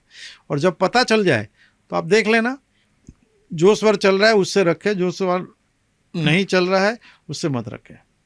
लेकिन prime condition is what ever you do while inhaling. ये फंडामेंटल रूल है कि जो भी कार्य करें ये इंश्योर करें कि वो कार्य करते हुए आप सांस ले रहे हैं या तो आपकी सांस भरी हुई है। अगर आपने कोई ऐसा काम इनिशिएट कर दिया जिसमें जो काफ़ी इम्पोर्टेंट है और उस वक्त अगर आपकी सांस बाहर निकल रही है, अगर एक्सेलिंग हो रही है, तो उस कार्य के विफल होने की या उसमें घाटा होने की पूरी संभावना है। ओके। स्वर विज्ञान अगर किसी को सीखना है तो कौन सी उम्र में वो सीखना शुरू कर सकते हैं?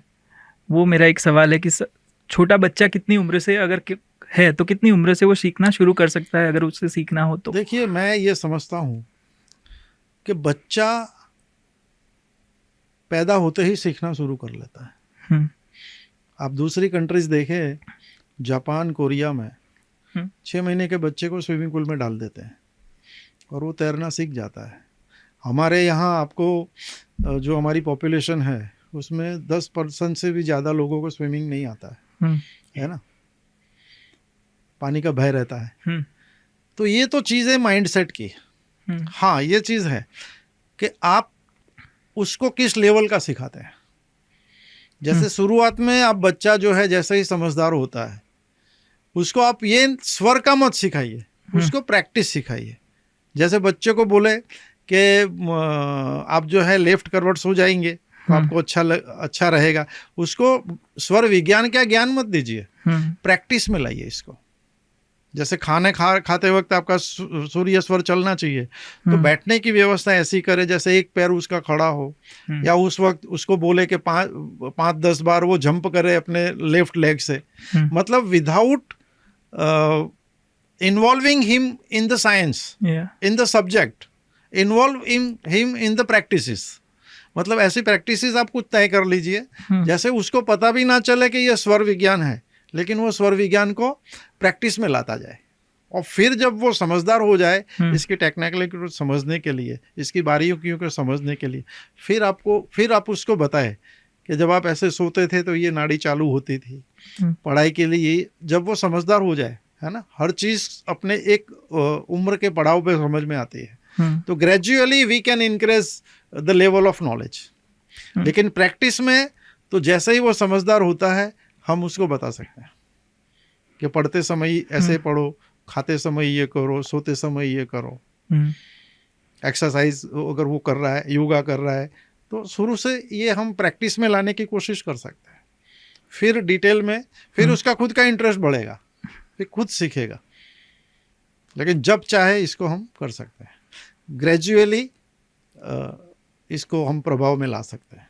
लेकिन होना शुरू से चाहिए, मैं ये मानता हूँ, और हम ये कोशिश भी करेंगे आगे जाके कि गवर्नमेंट तक इस बात को पहुंचाया जाए, और ये करिकुलम में भी होना चाहिए। It should be in practice. School में जैसे प्रार्थनाएं होती है, जैसे योगा के भी क्लासेस होते हैं, जैसे एक्सरसाइज के क्लासेस होते हैं, पीटी के फिजिकल ट्रेनिंग के क्लासेस होते हैं, वैसे शुरू से बच्चों को स्वर विज्ञान का ज्ञान जो है वो कंपलसरी देना चाहिए, क्योंकि एक अच्छे चरित्र का तो निर्माण करता ही है, लेकिन एक स्वस्थ सिटीजन पैदा करना भी जिम्मेदारी है गवर्नमेंट की। तो स्वर विज्ञान मदद करता है एक बच्चे को स्वस्थ रहने में, स्वर विज्ञान कैसे मदद कर सकता है वो जानने में। और एज अ पेरेंट आप अपने बच्चे को एक एडवांटेज दे रहे हो। डेफिनेटली। देखिए, खाने पीने की आदतें अलग चीज़ है, लेकिन खाना पचाना जो है, आयुर्वेद में मैं बताऊं, मैंने आयुर्वेद भी काफ़ी पढ़ा है। आयुर्वेद के हिसाब से आप जो खाना खाते हैं उसका 7 धातु में परिवर्तन होता है, रस, रक्त, मांस, मेद, अस्थि, मज्जा और शुक्र। अब ये 7 धातु में जो इसका रूपांतर होता है, वो रूपांतर सही मात्रा में, सही क्रम से होना बहुत जरूरी है, और स्वर विज्ञान इसमें आपको बहुत मदद करता है। जब आप सूर्य नाड़ी में खाते हैं, आप खाने के बाद 5-10 मिनट के लिए, जिसको हम वाम कुक्षी बोलते हैं, अगर आप बाईं करवट सो जाते हैं तो ये 7 धातु में परिवर्तन अपने आप होता है, और फिर आप स्वस्थ रहते हैं, क्योंकि इनडाइजेशन नहीं होगा। सारी समस्या इनडाइजेशन से आती है, एसिडिटी भी उसी से होती है, कब्ज भी उसी से होता है, और जब इनडाइजेशन होता है तो कि गट हेल्थ हम जिसको बोलते हैं, तो गट हेल्थ को अच्छे रखने में भी आपको स्वर विज्ञान मदद करेगा। तो अगर बचपन से ही ये चीज़ें सिखा दी तो ये जो आपका बच्चा है, जो एक देश का नागरिक भी है, वो स्वस्थ होगा, और जब स्वस्थ होगा तो उसकी मानसिकता भी सही होगी। A healthy mind and healthy body is equally important. Okay, तो आपने जैसे कहा सर कि healthy mind, healthy body is important, तो मैंने पढ़ा था कि स्वर विज्ञान, अगर कोई गर्भवती महिला है, when she is having a baby, तो उस वक्त भी स्वर विज्ञान सीखना इम्पॉर्टेंट हो जाता है, क्योंकि वो बच्चे का जो विकास हो रहा है गर्भ में, तो उस बारे में बताइए कि वो कितना इम्पोर्टेंट होता है। देखिए, सबसे पहले मैं आपको बताऊं कि गर्भवती होने के बाद क्या करना चाहिए, वो तो चीज़ है, लेकिन मैं तो ये भी कहूँगा कि अगर कोई महिला गर्भवती नहीं हो रही है तो गर्भवती होने में भी स्वर विज्ञान हेल्प कर सकता है। और जब कोई महिला गर्भवती हो जाती है, कोई माता या बहन, तो उस टाइम अगर वो इसको प्रैक्टिस करती है, जैसे स्टेट ऑफ माइंड आपका काम रहना चाहिए, तो ऐसी प्रैक्टिस में वो देखे कि भाई जब मेरा चंद्र नाड़ी चलना चाहिए तभी चंद्र नाड़ी चलेगी, जब मैं खाना खाती हूँ तो मैं अपनी सूर्य नाड़ी चलाऊंगी, है ना, क्योंकि उस टाइम वॉक करना भी जरूरी होता है ना, लाइट एक्सरसाइज भी जरूरी होती है। तो उस टाइम अगर वो सूर्य नाड़ी को एक्टिव कर लेती है डेलिबरेटली, मतलब आपके डेली रूटीन में अगर आप स्वर को इनकॉर्पोरेट करते हैं, और जिस कार्य में जिस स्वर का प्रयोग उचित है, जरूरी है, अगर उस तरह से आप अपने स्वर को मैनेज कर सकती हैं, तो आप बहुत ही गर्भ के अंदर एक स्वस्थ बच्चे को वो जो है नर्चर करती है, और at the time of delivery उसमें भी ये आपको मदद कर सकता है। और स्वर का इस्तेमाल करके आई थिंक फिजिकल पेन में भी बहुत ही हेल्प होती है। हाँ, डेफिनेटली। देखिए, पेन का आपने बताया, तो पेन का इसमें एक मास्टर स्ट्रोक है। जब भी आपको लगे कि बॉडी में कोई पेन शुरू हो रहा है, तो आप देखिए उस वक्त आपका कौन सा स्वर चल रहा है, फौरन उसको you try to change the swar. जब भी आपको लगे कि ये पेन शुरू हुआ है, वो किसी एक पर्टिकुलर स्वर में हुआ। जैसे मेरा पेन चंद्र स्वर में शुरू हुआ, मतलब एनर्जी उस टाइम मेरे लेफ्ट बॉडी में थी, तो वहाँ पेन शुरू हुआ। अभी उसी टाइम अगर मैंने उस स्वर को चेंज करके सूर्य स्वर कर दिया, तो उसका जो लेफ्ट बॉडी में जो उद्भव हुआ था, वो जैसे ही मैं उसको राइट में कन्वर्ट करूंगा, तो वो लेफ्ट का पार्ट है मेरा इनएक्टिव हो जाएगा, तो वो पेन जो है गायब हो जाएगा या तो कम हो जाएगा। तो जब भी आपको पेन हो, कोशिश करें कि आपका जो स्वर है जो चल रहा है उससे विपरीत आप चालू कर दें, तो पेन आपका काफ़ी हद तक कम हो सकता है या तो ख़त्म भी हो सकता है। और अगर स्वर विज्ञान किसी को सीखना है तो कितना समय लगता है एक अच्छे से सीखने में स्वर विज्ञान को? देखिए, सीखने में आपको 3-4 दिन लगते हैं, लेकिन उसको अप्लाई करने में it is a matter of practice. मैं अब 6 साल से कर रहा हूँ, फिर भी मुझे लग रहा है मैं अभी सीख रहा हूँ, है ना। तो इसकी धीरे धीरे जो है, सबसे पहले आपको स्वर को जानना सीखना पड़ेगा, कौन सा स्वर चल रहा है, ठीक है। फिर आपको स्वर के हिसाब से कार्य देखने पड़ेंगे, कौन सा कार्य कौन से स्वर का है। फिर आपको ये देखना पड़ेगा कि स्वर मुझे इसके लिए ये चाहिए तो बदलना कैसे है। तो ये प्रैक्टिस की बात है, आप कितनी शिद्दत से इसको सीखते हैं, आपका पैशन कितना है स्वर के लिए। लेकिन मैं ये कह सकता हूँ कि अगर आप पूरी एकाग्रता से, पूरी पैशन के साथ इसको आप सीखना शुरू करें, तो मुझे लगता है कि 1 महीने में आप स्वर को जान सकते हैं कौन सा है या नहीं है, और 4-6 महीने में इसको आप पूरी तरह से समझ सकते हैं, और फिर 1 या 2 साल में आपका प्रोग्रामिंग हो जाता है स्वर के हिसाब से। जैसे मैं अभी खाना खाता हूँ तो बाय डिफ़ॉल्ट मेरा सूर्य नाड़ी एक्टिव हो जाता है, तो फिर आपका बॉडी का प्रोग्रामिंग हो जाएगा। लेकिन इसको आपको सावधानी से समझना पड़ेगा, इसकी बारीकियों को जानना पड़ेगा, और इसको प्रैक्टिस में लाना पड़ेगा कॉन्शियसली।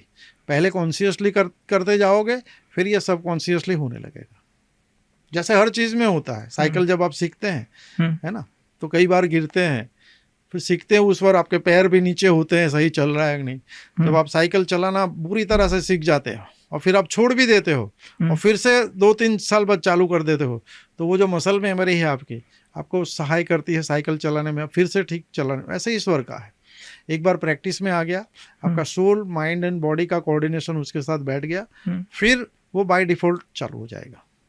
ओके तो सर एक क्वेश्चन है कि क्या स्वर विज्ञान जो है वो एंटी एजिंग में हेल्प कर सकता है? एंड मैं ये क्वेश्चन इसलिए नहीं पूछा कि anti ageing in terms of physical appearance, पर काफ़ी लोग क्या होते हैं कि 40s में है बट उनके दिमाग की फंक्शनिंग बहुत स्लो हो जाती है, वो दिमाग से बहुत ज़्यादा जल्दी उनकी उम्र बढ़ जाती है, तो क्या स्वर विज्ञान इसमें हेल्प कर सकता है? अवश्य कर सकता है। देखिए, एंटी एजिंग है क्या एक्चुअली? एंटी एजिंग का मतलब है कि आपकी जो उम्र बढ़ रही है उसके साथ आपके बॉडी के ऑर्गन के फंक्शन, आपका एनर्जी लेवल और आपका अपीयरेंस, वो उम्र के साथ बढ़ रहा है या उम्र से पहले वो हो रहा है या उम्र से भी कम हो रहा है ना। देखिए, एक बायोलॉजिकल एज होती है ना, और एक रियल एज होती है। तो जब आप स्वर को सीखते हैं, स्वर को समझते हैं, तो स्वर में ऐसा कहा गया है कि सबसे ज़्यादा ज़रूरी होती है आपकी ब्रीदिंग, वो जितनी डीप होगी। स्वर विज्ञान में डीप ब्रीदिंग का, गहरी सांसों का बहुत इम्पोर्टेंस है। इसमें ऐसा कहा गया, आप जो सांस लेते हैं वो आपको मणिपुर चक्र तक लेके जानी है। बेली ब्रीदिंग जिसको हम साइंटिफिक टर्म में बोलते हैं, it should go to your Manipur chakra जो नाभि के पास है ना। तो वहाँ पे जब आप ब्रीथ करते हैं तो लेंथ ऑफ ब्रीथ इंक्रीज हो गया। लेंथ ऑफ ब्रीथ इंक्रीज हो गया मतलब आप देखेंगे तो जो क्रीचर्स, जो जीवित जितनी भी एंटिटीज हैं, जैसे आप कछुआ ले लो, तो कछुआ का आप देखेंगे तो पर मिनट जो सांस लेने का उसका जो लेंथ है वो बहुत कम, मतलब वो बहुत डीप ब्रीदिंग है उसका। और आप एक वो खरगोश ले ले, उसका बहुत शैलो है। तो उसका डॉग ले लो, उसका आयु 14-15 है। कछुओं का आयु देख लो कई 100 साल है ना। तो ये ब्रीदिंग का पावर है। तो सबसे पहले एंटी एजिंग में क्या करना है, आपको डीप ब्रीथ करना। आप जितना डीप ब्रीथ करेंगे आपकी उम्र चाहे बढ़े, आप बुजुर्ग नहीं लगेंगे, आप युवा लगेंगे। आपने अगर स्वर विज्ञान को खाने टाइम, पीने टाइम, पानी पीने के टाइम आपका चंद्र स्वर होना चाहिए, खाने के वक्त आपका सूर्य स्वर होना चाहिए। अगर इन चीज़ों को आपने अपने डेली प्रैक्टिस में एज पर स्वर विज्ञान अप्लाई कर लिया तो आपका एंटी एजिंग अपने आप हो जाएगा। आपने अगर ये प्रैक्टिस की कि आप बेली ब्रीथिंग करते हैं, आप मणिपुर चक्र तक अपनी सांस को लेके जाते हैं और फिर दिन में 3-4 बार अगर आप ब्रेथ को होल्ड की प्रैक्टिस करते हैं, जिसे कुंभक कहा जाता है, आंतरिक कुंभक, डीप ब्रीथ किया आपने और as long as you can, if you can hold it. जैसे नॉर्मली आप देखेंगे तो कोई 10, 15, 20 सेकंड से ज़्यादा नॉर्मली नहीं होल्ड कर सकता, लेकिन प्रैक्टिस के जरिए अगर आप अपने सांस को 1 मिनट या उससे ज़्यादा रोक सकते हैं तो आप लंबे समय तक युवा रह सकते हैं, एनर्जेटिक रह सकते हैं। तो आपके चेहरे पे जो तेज होता है, जिसे ओज बोलते हैं, ग्लो बोलते हैं, वो भी तभी आएगा जब आप स्वर को अप्लाई करेंगे। फिर बाहर की किसी प्रोडक्ट पर आप वो अवलंबित नहीं होंगे। तो ये पावर है स्वर विज्ञान का, आपको खूबसूरत भी बनाता है, आपको युवा भी बनाए रखता है। और इसके लिए सबसे मज़ेदार बात यह है, 1 रुपए का खर्च नहीं होता। अंदर से आप एक जवान रहते। Beauty from with in. या सर, अगला क्वेश्चन है कि क्या स्वर विज्ञान सीखने से एडिक्शन दूर किए जा सकते हैं? मतलब काफ़ी लोग एडिक्टेड होते हैं टोबैको, अल्कोहल, और काफ़ी लोग, अगर मेरे लिए एडिक्शन का मतलब ये होता है कि उनका सेल्फ कंट्रोल कम हो जाता है, कि वो काफ़ी लोग चाहते हैं कि they want to get rid of the problem but वो कर नहीं पाते। तो क्या उसमें हेल्प कर सकता है वो सेल्फ कंट्रोल बढ़ाने में? डेफिनेटली। देखिए, जब आप स्वर विज्ञान की प्रैक्टिस करते हैं तो एक तो आपका बॉडी रिदम में आता है, आपका स्टेट ऑफ माइंड सही होता है, उसके साथ साथ आप सही खान पान करते हैं तो क्या होता है कि आपकी जो इच्छा शक्ति है वो ज़्यादा प्रबल होती है, विल पावर ज़्यादा बढ़ता है। फिर इसमें स्वर विज्ञान में ऐसा भी आप कर सकते हैं कि इसके साथ साथ एक प्रैक्टिस आती है मनोवांछित, जिसमें आप कोई एक विश आपकी जो है उस विश को कैसे फुलफिल कर सकते हैं, उसकी एक प्रैक्टिस है। जब हमारा कोर्स आएगा हम उसमें रखेंगे। तो मनोवांछित जब आप करते हैं, मतलब विश मैनिफेस्टेशन, उसमें भी आप इसको इनकॉर्पोरेट कर सकते हैं और स्वर विज्ञान की जो टेक्निक है उसको अपना सकते हैं। तो आपको उस आदत से छुड़ाने में भी स्वर विज्ञान आपको मदद कर सकता है। आज जिस ज़माने में हम जी रहे हैं, चीज़ें इतनी जल्दी चेंज हो रही है कि लर्निंग करना इज़ वेरी इंपॉर्टेंट हर इंसान को, अगर अपनी ज़िंदगी में, बिकॉज दुनिया कॉम्पिटिटिव हो रही है। तो क्या स्वर विज्ञान सीखना वो उनकी लर्निंग स्पीड बनाने में हेल्प कर सकता है? अवश्य कर सकता है। देखिए, अगर आपने स्वर विज्ञान सीख लिया, आपने स्वर को पहचानना सीख लिया, आपने स्वर को अपनी इच्छा के अनुसार बदलना सीख लिया, तो फिर आप जो है, जो सब्जेक्ट आप पढ़ रहे हैं, इसमें ऐसा होता है कि सपोज आप ऐसे सब्जेक्ट पढ़ रहे हैं जिसमें एक्सरसाइज बहुत है, जैसे मैथ्स है, जैसे साइंस है ना, जिसमें दिमाग पे जोर पड़ता है, जिसमें आपको कैलकुलेट करना पड़ता है, ऐसे सब्जेक्ट को सूर्य सर से पढ़ा जाता है। लेकिन जिसमें आपको पढ़ना है, मेमोराइज करना है, ऐसे जो सब्जेक्ट है उसको आपको चंद्र स्वर में पढ़ना है। जब आप कोई लेक्चर सुन रहे हैं, कुछ स्कूल में या कॉलेज में आप लर्निंग कर रहे हैं या ऑनलाइन कर रहे हैं, अगर उस टाइम आपका चंद्र नाड़ी चालू है तो कंसंट्रेशन वाला सब्जेक्ट है, तो जब आप उसमें करते हैं तो वो आपको पहले से ज़्यादा याद रखता है। इसमें एक टेक्निक और बता दूँ, सपोज आप कुछ पढ़ रहे हैं तो आप कोशिश करें कि वो चंद्र स्वर में पढ़े, और आपकी जो किताब है या आपका मोबाइल है, सपोज आप किंडल में पढ़ रहे हैं या लैपटॉप में पढ़ रहे हैं, तो कोशिश करें कि चंद्र स्वर में तो पढ़े ही, लेकिन वो आपकी डिवाइस जो है वो भी आपकी बाईं तरफ हो, not in the centre, it should be on the left side of your body. तो लेफ्ट साइड पे डिवाइस को रखे या किताब को रखे और फिर पढ़े। उस टाइम आपका चंद्र नाड़ी चालू होना चाहिए, और इसमें एलिमेंट का भी इम्पोर्टेंट है। और सर, अगर कोई सीख रहा है और कई बार क्या होता है कि किसी इंसान को कुछ सीखना है तो आजकल गूगल पे जाके वो सीखते हैं, और गूगल पे काफ़ी मिस इन्फॉर्मेशन अवेलेबल है, जिसकी वजह से काफ़ी वो मिसलीड होते हैं। तो क्या बिना गाइडेंस के ये सीखने में कोई डेंजर है, स्वर विज्ञान को सीखने में? डेफिनेटली है। हम्म, देखिए, ऐसा कहा जाता है कि कुछ भी आपको सीखना है, सीखने के लिए नहीं, कोई भी चीज़ है ना, आपको एक्सपर्ट के पास ही जाना चाहिए, क्योंकि आपको जो ज्ञान गूगल से मिलेगा वो अपर लेवल का मिलेगा। उसके डीप जो प्रिंसिपल है, उसके फंडामेंटल जो रूल है, जैसे अभी मैं आपको बताऊं, स्वर की बात मैं आपको बता रहा हूँ, ठीक है ना, लेकिन कुछ चीज़ें ऐसी है जिसमें इसमें पंच तत्व का भी इतना ही महत्व है। अभी वो तत्वों को आपने नहीं पहचाना, है ना। जैसे जिसमें आपको जल तत्व चाहिए उसमें अग्नि तत्व में काम कर दिया आपने, तो वो काम आपका नहीं होगा। तो फिर बोलेंगे कि मैंने ये किया लेकिन फिर भी मुझे नहीं हुआ। तो स्वर को समझना, उसकी गहराइयों को समझना, और यूं समझ लो कि 3 दिन का कोई कोर्स करो और यूनिवर्सिटी का आप 4 साल का कोर्स करो, उसमें पढ़ाई होती है। क्यों गहराई से पढ़ाई होती है? क्योंकि प्रैक्टिस होती है, और आपकी जो गलतियां होती है उसको सुधारने वाला भी कोई होता है। अब गूगल के ज़माने में क्या हो गया है कि आपको ऊपर ऊपर का नॉलेज मिल जाता है, और वो उसकी ऑथेंटिसिटी आपको पता नहीं है कि रखने वाला वो कितना ऑथेंटिक है, उसको इस विषय का कितना ज्ञान है। इसीलिए किसी विद्वान, किसी तज्ञ, किसी एक्सपर्ट के पास ही जाना है। जैसे आँख खराब है तो हम ऑर्थोपेडिक सर्जन के पास तो नहीं जाएंगे, है, या तो कोई सिंपल MBBS के पास नहीं जाएंगे, है ना। आप उसके एक्सपर्ट जो मास्टर है, ऑपरेशन कराना है आपके बोन का तो आप MS ऑर्थो के पास जाएंगे, he is well equipped, well convergent. तो जब भी कुछ भी ऐसी चीज़ करें, किसी एक्सपर्ट के पास ही सीखना चाहिए, तभी जाके आपको पूरा लाभ मिलता है, नहीं तो लाभ की जगह हानि हो जाती है, और फिर हम दोष देते हैं उस विद्या को। तो सर, जैसे आपने बताया कि तत्वों का इसमें बहुत इंपॉर्टेंस होता है, तो उसमें 1-2 एग्जाम्पल अगर आप शेयर कर पाए कि किस तरीके से वो चीज़ें का इस्तेमाल कर सकते हैं लोग, और ये तत्व कौन कौन से हैं और किस तरीके से लोग उसको सीख सकते हैं।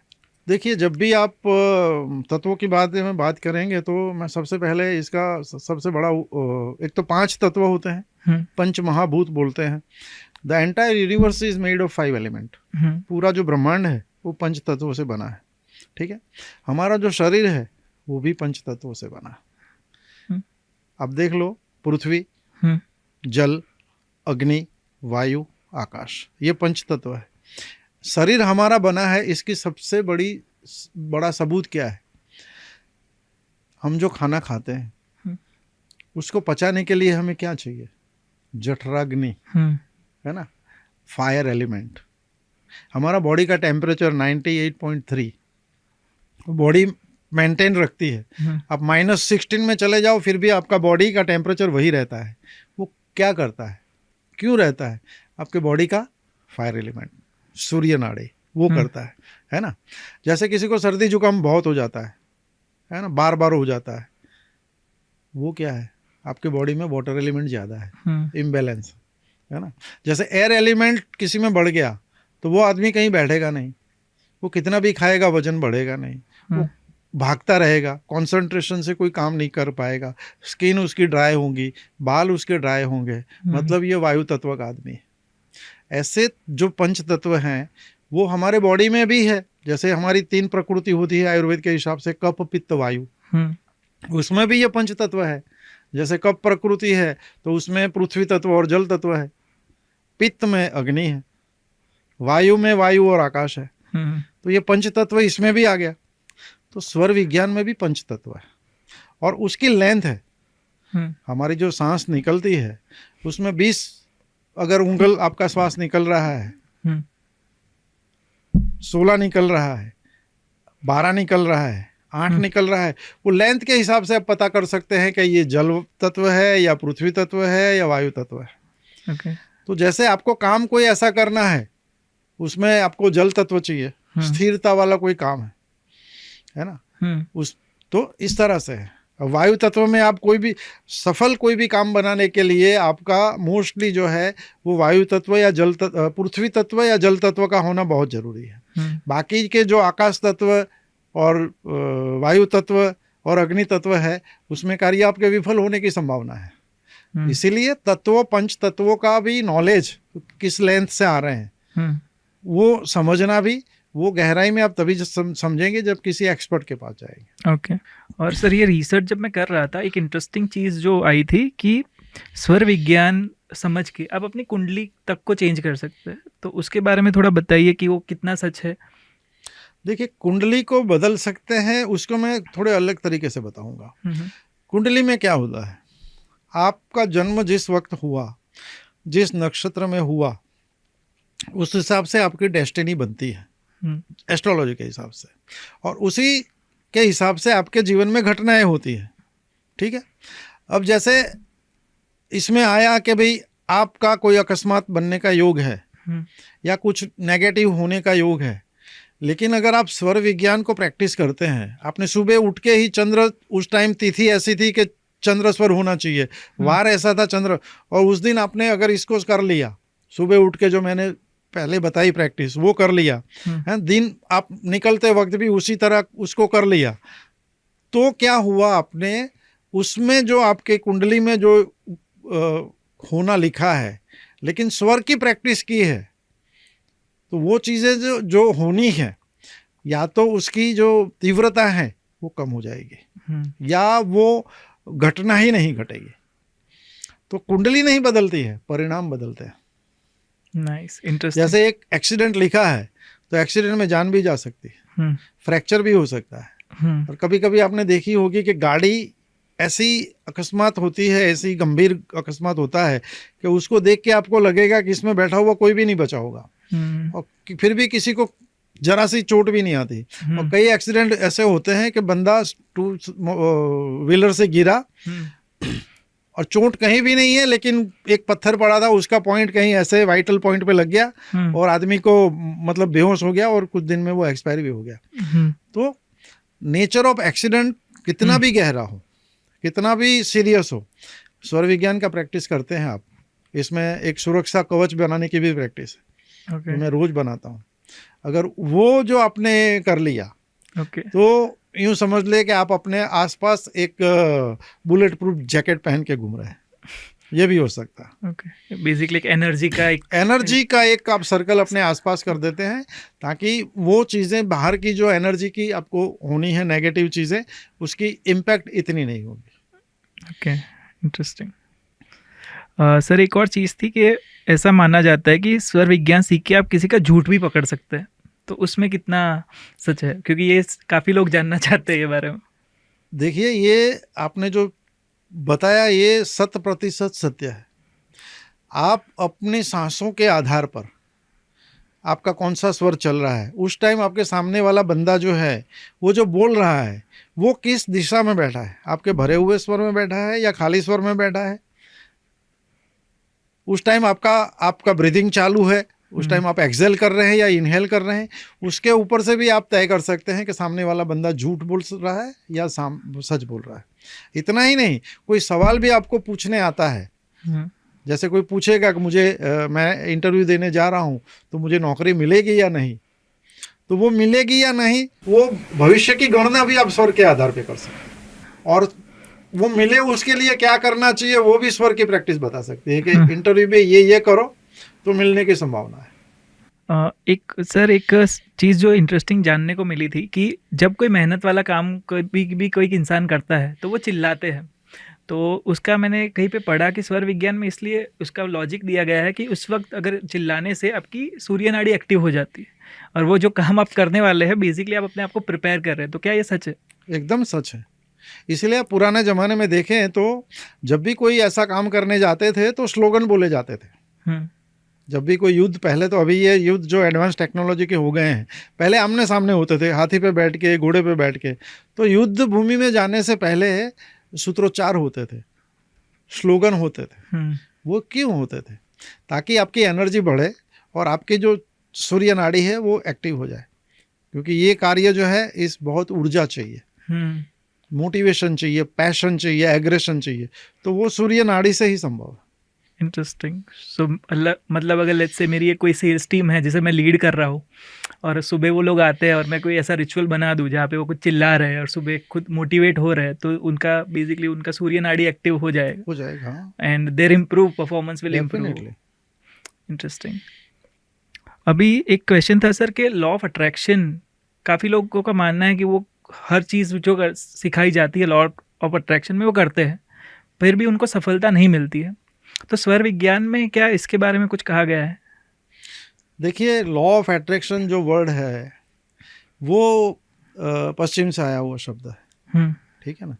लेकिन अब अगर आप भारतीय संस्कृति का अभ्यास करेंगे, और ख़ास करके स्वर विज्ञान के रेफरेंस से मैं बताना चाहूँगा, तो मैंने आपको बताया था कि एक मनोवांछित करके एक प्रैक्टिस हमारी होती है।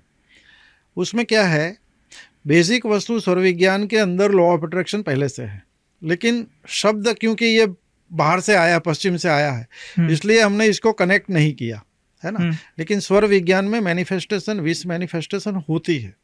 जैसे मैंने आपको बताया था कि जब भी आप कोई भी पैर रखें, सांस भर के रखें, कोई भी काम करें सांस भर के रखें। तो अगर आप लॉ ऑफ अट्रैक्शन को प्रैक्टिस कर रहे हैं, तो अगर उस टाइम आप जो विश मांगते हैं, कोई अफर्मेशन करते हैं, कोई भी चीज़ आप डिज़ायर करते हैं, कुछ भी विश करते हैं, अगर आप पेपर पे लिख भी रहे हैं या आप मन में ही अपनी विश को वो क्रिएट कर रहे हैं, तो अगर आपको सफलता अभी तक नहीं मिली है, तो मैं आपको ये सलाह देता हूँ कि अब जब भी ये लॉ ऑफ अट्रैक्शन की प्रैक्टिस करें, तो आप सांस भर के करें और अपनी सांस को मणिपुर चक्र तक लेके जाइए। गहराई जितना हो सके उतनी गहराई तक लेके जाइए और कम से कम 9 सेकंड या 28 सेकंड या 27 सेकंड तक उस सांस को होल्ड करें और अपनी विश को वहाँ तक लेके जाइए एंड फील एज इफ आपकी विश जो है मणिपुर चक्र तक पहुंची है। और ये चक्र जो है मैनिफेस्टेशन का चक्र है। मतलब अगर आपने गहराई से सांस ली, अपनी विश को उसमें भरा और ये मणिपुर चक्र तक गई और 9, 18 या 27 सेकंड तक रुकी, मतलब आपकी विश के फुलफिल होने के चांसेस बहुत बढ़ गए।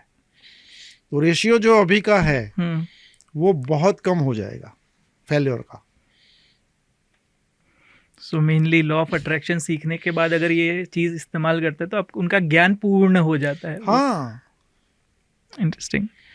अभी स्वर विज्ञान में आजकल एंजाइटी, स्ट्रेस, ये बहुत ही ज़्यादा कॉमन इश्यूज हो चुके हैं, जिसकी वजह से sleep issues is a very big subject. तो स्लीप में को इम्प्रूव करने के लिए स्वर विज्ञान किस तरीके से हेल्प कर सकता है? देखिए, मैंने बताया आपको कि ये होता क्यों है, एंजाइटी, स्ट्रेस, ये होता क्यों है? क्योंकि आपके बॉडी का जो रिदम है वो डिस्टर्ब हो गया है, आपके बॉडी का जो पंच तत्व है वो डिस्टर्ब हो गया है।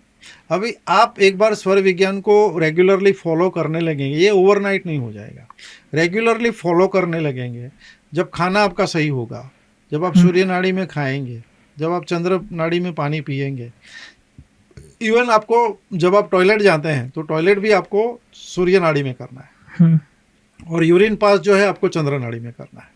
जब इस सारी चीज़ों को आप प्रैक्टिस में लाएंगे और बॉडी को स्वर विज्ञान के साथ अलाइन करेंगे, तो धीरे धीरे धीरे आपका बॉडी जो है वो शिफ्ट हो जाएगा, स्टेट ऑफ माइंड सही हो जाएगा। और जो मैंने आपको डीप ब्रीदिंग की प्रैक्टिस बताई, जब भी आप गहरी सांस लेते हैं और आप होल्ड करते हैं, कुंभक करते हैं, तो आपके बॉडी में जो भी ऑर्गन है उन सब ऑर्गन को अच्छी मात्रा में सफिशिएंट अमाउंट ऑफ ऑक्सीजन मिलता है, तो ऑर्गन सही तरह से काम करते हैं। तो ब्रेन भी आपका एक ऑर्गन है और स्लीप डिसऑर्डर जो है, एंजाइटी है, वो सारा माइंड रिलेटेड काम है। तो जब आपके ब्रेन को भी अच्छी मात्रा में अच्छा ऑक्सीजन मिलता है, जब आप मैनिफेस्ट भी करते हैं, जब आप स्वर को भी प्रैक्टिस करते हैं, तो आपका दिमाग भी संतुलित रहता है। और जब दिमाग को अच्छी ऑक्सीजन मिलती है, जब दिमाग भी आपका एक्टिवेट होता है, तो एंजाइटी अपने आप धीरे धीरे कम होने लगती है और विश मैनिफेस्टेशन वाली प्रैक्टिस इसमें चमत्कार का काम कर सकती है। ओके सर, हमारी जो ऑडियंस है उसमें काफ़ी ऐसे लोग होंगे जो शायद हमारे स्क्रिप्चर्स में उतना बिलीव नहीं करते, तो उनको क्या मॉडर्न साइंस के सारे एविडेंस चाहिए होते हैं। तो मॉडर्न साइंस में भी काफ़ी है कि आपकी ब्रेन एक्टिविटीज़ को लेके कि आपका राइट ब्रेन, लेफ्ट ब्रेन, तो उसके साथ स्वर विज्ञान किस तरीके से जुड़ा हुआ है वो थोड़ा बताइए, तो उन लोगों को मिले कि उनको वो मॉडर्न प्रूफ मिल जाए। देखिए, अगर आप हमारी एंशिएंट जितने भी स्क्रिप्चर है आप देखेंगे तो साइंटिफिक ही है सारी चीज़ें, लेकिन फिर भी मैं आपको बता दूं, देखिए जैसे आप चंद्र नाड़ी है ना, वो जो हमारी है वो राइट ब्रेन को गवर्न करती है, और सूर्य नाड़ी जो है हमारी लेफ्ट ब्रेन को गवर्न करती है, जो लॉजिकल ब्रेन है। तो आप देखेंगे कि चंद्र नाड़ी के कार्य को आप देखेंगे, जिस तरह के जो कार्य हैं वो आप देखेंगे तो वो ही कार्य राइट ब्रेन के हैं। और अगर आप सूर्य नाड़ी के जो एक्टिविटी जो मैंने आपको बताई वो एक्टिविटी को आप रिलेट करेंगे तो वो लेफ्ट ब्रेन से रिलेटेड होंगे। मतलब आपका लेफ्ट जो नॉस्ट्रिल है वो राइट ब्रेन के साथ कनेक्टेड है और राइट नॉस्ट्रिल जो है आपकी लेफ्ट ब्रेन के साथ कनेक्टेड है। तो ये पूरा साइंस ही है। तो मेनली अगर क्रिएटिव काम करना है तो राइट ब्रेन एक्टिवेट होता है, हाँ, और लॉजिकल करना है तो लेफ्ट ब्रेन। लेफ्ट। उसके हम प्रूफ जितने भी साइंटिफिक है हम इस पॉडकास्ट के नीचे डाल देंगे तो लोगों को मिल जाए वो कि मॉडर्न साइंस ने भी ये चीज़ों को प्रूव करा है। हाँ, और दूसरा प्रत्यक्ष को प्रमाण की जरूरत नहीं है। आप स्वर विज्ञान को सुनो और प्रैक्टिस करो। और इसके आपने जो बताया उसके लिए मैं एक और टिप देता हूँ आपको, कैसे ये स्वर काम करता है इसका आपको प्रमाण मिल जाएगा। जैसे दीपक हम हर रोज करते हैं, पूजा जो करते हैं, है ना, या तो नहीं करते तो कभी कभी किसी चीज के लिए हमको दीपक जलाना पड़ता है। तो आप एक प्रैक्टिस करें कि आप एक दीपक, 2 दीपक ले लें, है ना। एक दीपक जो है उसके अंदर आप तेल या घी जो भी डालें उसको आप देखें कि चंद्र स्वर में आप प्रैक्टिस करें, चंद्र स्वर में। और जब आपकी सांसें जो हैं 16 या 20 उंगल तक चल रही है, अभी मैं तत्वों में नहीं जाऊंगा क्योंकि लोग कंफ्यूज हो जाएंगे। तो जब आपकी सांस की लेंथ जो है ब्रीथ की वो अगर 16 या 20 उंगल है,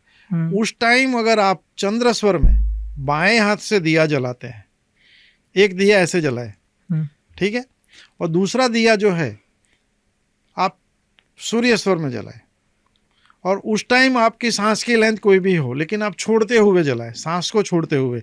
जो चंद्र स्वर में है वो सांस लेते हुए 16 या 20 उंगल जब आपकी लेंथ चेक कर लेना है, फिर सांस को भरना है और फिर दीपक जलाना है चंद्र स्वर में।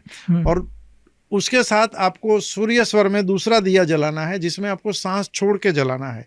जब आप देखेंगे तो जो सूर्य स्वर में आपने दीपक जलाया है सांस छोड़ते हुए राइट हैंड से, वो कम समय तक वो दिया जलेगा, तेल बहुत जल्दी खत्म हो जाएगा। और जो लेफ्ट स्वर से चंद्र स्वर में पृथ्वी या जल तत्व जो होता है, जो 16-20 उंगल मैंने आपको बताया, उसमें जो आप जलाएंगे तो वो जो दीपक है वो जो सूर्य स्वर में जलाया दीपक है उससे 4 से 5 गुना ज्यादा टाइम चलेगा। तो उसी से आपको पता चल जाएगा कि ये सांस भरकर और एक स्पेसिफिक स्वर में काम करने से कितना फर्क पड़ता है। सर आपने कहा वो उंगल को मेजर करके, हाँ, वो किस ऐसे देखिए 4 उंगल है ये, फिर 8 उंगल हुआ, फिर ये 12 हुआ, फिर ये 16 हुआ और ये 20 हुआ। तो ये इधर आ गया। तो अगर मैं हाथ ऐसे रखता हूँ, हाँ, ऐसे देखना है तो कहाँ तक वो हिट हो रहा है। हाँ। Okay, interesting. स्वर विज्ञान और उसका स्पिरिचुअल सिग्निफिकेंस क्या है? क्योंकि मैंने जो रिसर्च करा कि आपकी सुषुम्ना नाड़ी जो है, तब आप आई थिंक मेडिटेशन करते हैं तब वो नाड़ी एक्टिवेट होनी चाहिए, और उसका स्पिरिचुअल सिग्निफिकेंस के बारे में थोड़ा बताइए सर। देखिए, सुषुम्ना नाड़ी है वो जो है, इसका अध्यात्म के साथ क्या कनेक्शन है, इसका सीधा प्रमाण ये है कि जो भी ध्यानी है, जो भी योगी है, जो साधना सिद्ध करते हैं, उन लोगों की ज्यादातर सुषुम्ना नाड़ी एक्टिव होती है, क्योंकि वो सांसारिक जीवन नहीं जीते हैं, वो अपने खुद के एनलाइनमेंट के लिए जीते हैं या समाज के एनलाइनमेंट के लिए जीते हैं। तो आपने सुना होगा कि कुछ लोग जो होते हैं, जो बोलते हैं वो हो जाता है। तो ऐसा कहा जाता है जब आप सुषुम्ना नाड़ी में जब कोई सिद्ध पुरुष बोलता है, वो जो बोलता है वो हो जाता है। और हम इसको जोड़ देते हैं श्राप या आशीर्वाद के साथ कि इन्होंने ये कहा मेरा हो गया, इन्होंने कहा इसका ये हो गया तो वो हो गया। श्राप आशीर्वाद नहीं होते हैं, ये जो आपके शब्द सुषुम्ना नाड़ी के वक्त बोले गए हैं, ये उसका रिजल्ट है। ओके सर, सुषुम्ना नाड़ी से काफ़ी डेंजर्स भी रिलेटेड है, तो वो भी सर साथ में बता ही दीजिएगा, क्योंकि काफ़ी लोगों को लगेगा कि ये तो बहुत अच्छा पावर है और वो कोशिश करेंगे बिना सोचे समझे, तो उसका भी बता दीजिएगा कि सांसारिक कामों में आई थिंक उसका यूज़ नहीं कर सकते। हाँ, मैंने बताया ना आपको, दुनियावी सांसारिक जितने भी काम है, मटेरियलिस्टिक जितने भी काम है, उसमें कभी सुषुम्ना नाड़ी का प्रयोग नहीं करना है। उसमें जो भी काम करेंगे विफल हो जाएगा। दूसरा ये भी है कि स्वर विज्ञान को प्रैक्टिस करने के लिए आपको रोज ध्यान भी करना पड़ेगा। इसका पूरा बेनिफिट लेने के लिए आपको नाड़ी शोधन करना पड़ेगा। आपको वीडियो मिल जाएंगे नाड़ी शोधन में, जिसमें अनुलोम विलोम की प्रक्रिया है। वो प्राणायाम को आपको काफ़ी करने पड़ेंगे, भस्त्रिका करना पड़ेगा। मतलब नाड़ी शुद्ध आपकी होगी, फिर स्वर विज्ञान जो है आपको उचित मात्रा में इसका आपको प्रमाण मिल जाएगा। स्वर विज्ञान का ओरिजिन कहाँ से हुआ?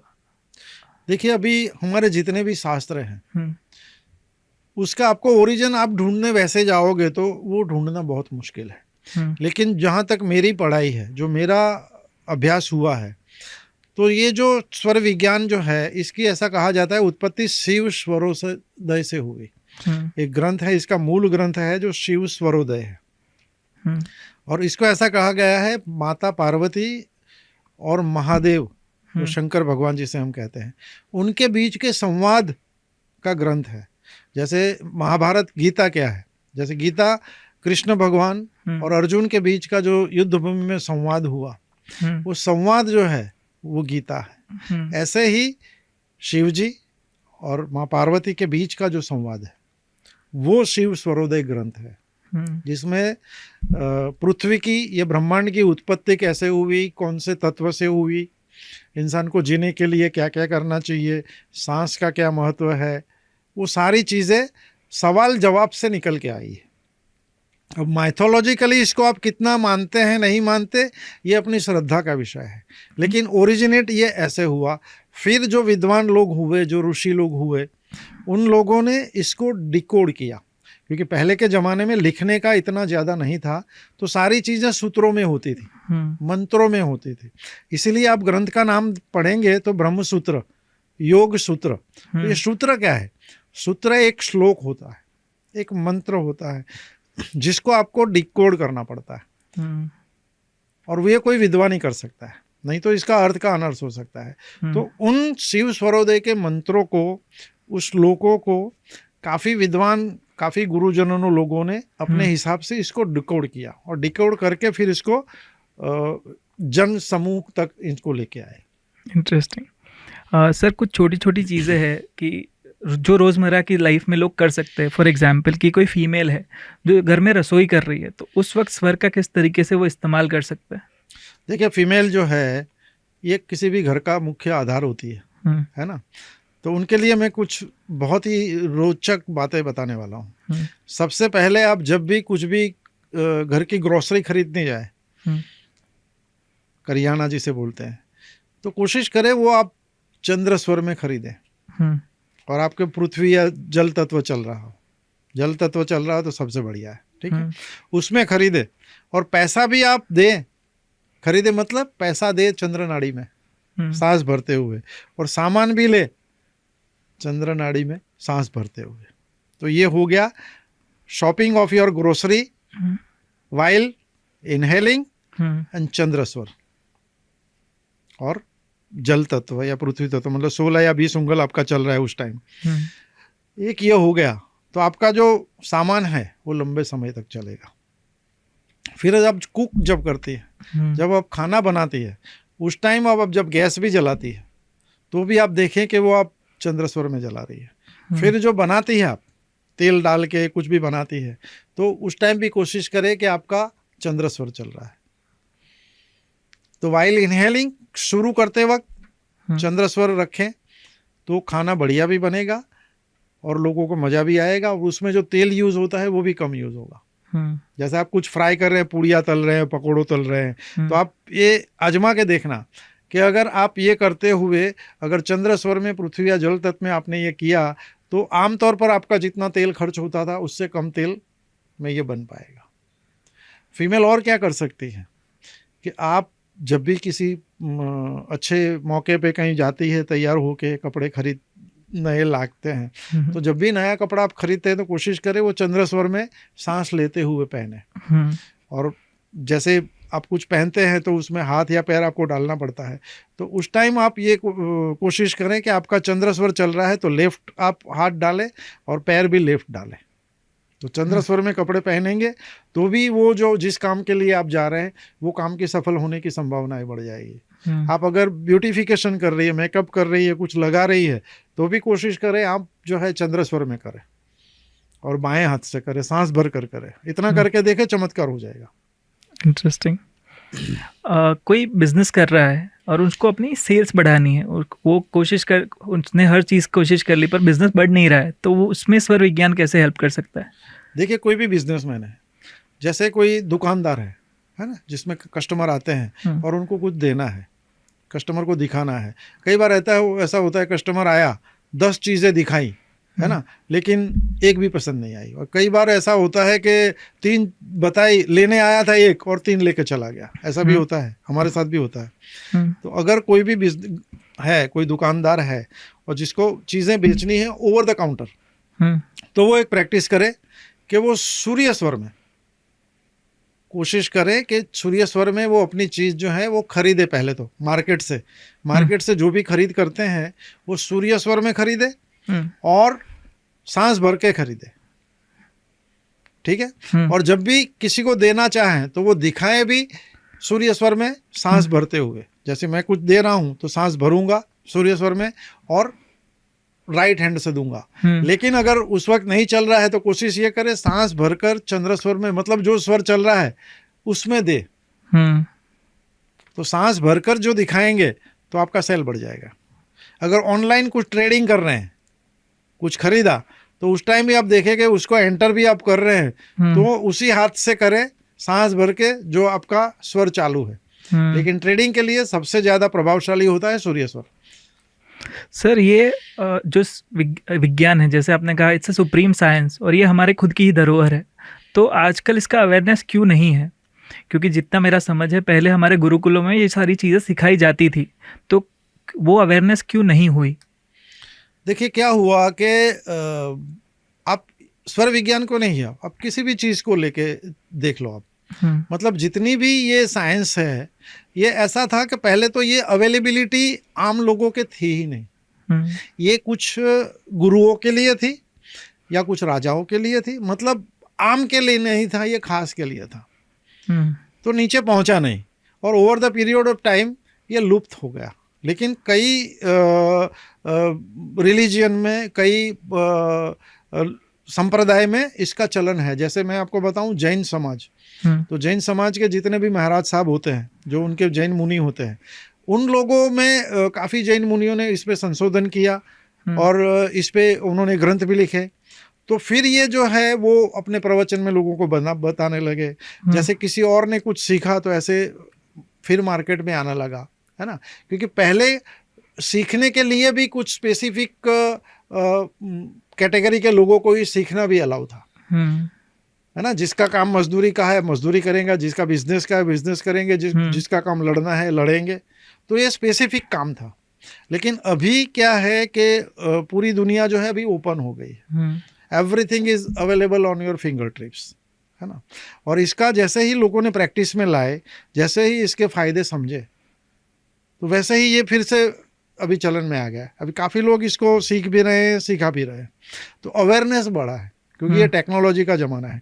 आप किसी भी चीज़ को छुपा के अभी रख नहीं सकते। एक बार ये स्पार्क हुआ तो ये जो है ज्योत जो है वो ज्योत से ज्योत जलेगी, और ये अभी ज्योत का जलना शुरू हो गया है। और हमारा भी प्रयास यही है कि इस ज्ञान को पूरे भारतवर्ष में, सिर्फ भारतवर्ष में नहीं पर पूरे विश्व में जाना चाहिए। तो सर, स्वर विज्ञान में तिथि और वार का क्या महत्व है?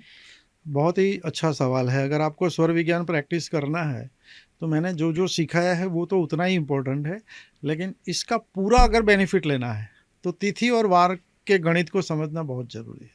देखिए, चंद्र आप देखेंगे 15 दिन में वो उदय होता है और 15 दिन अस्त होता है।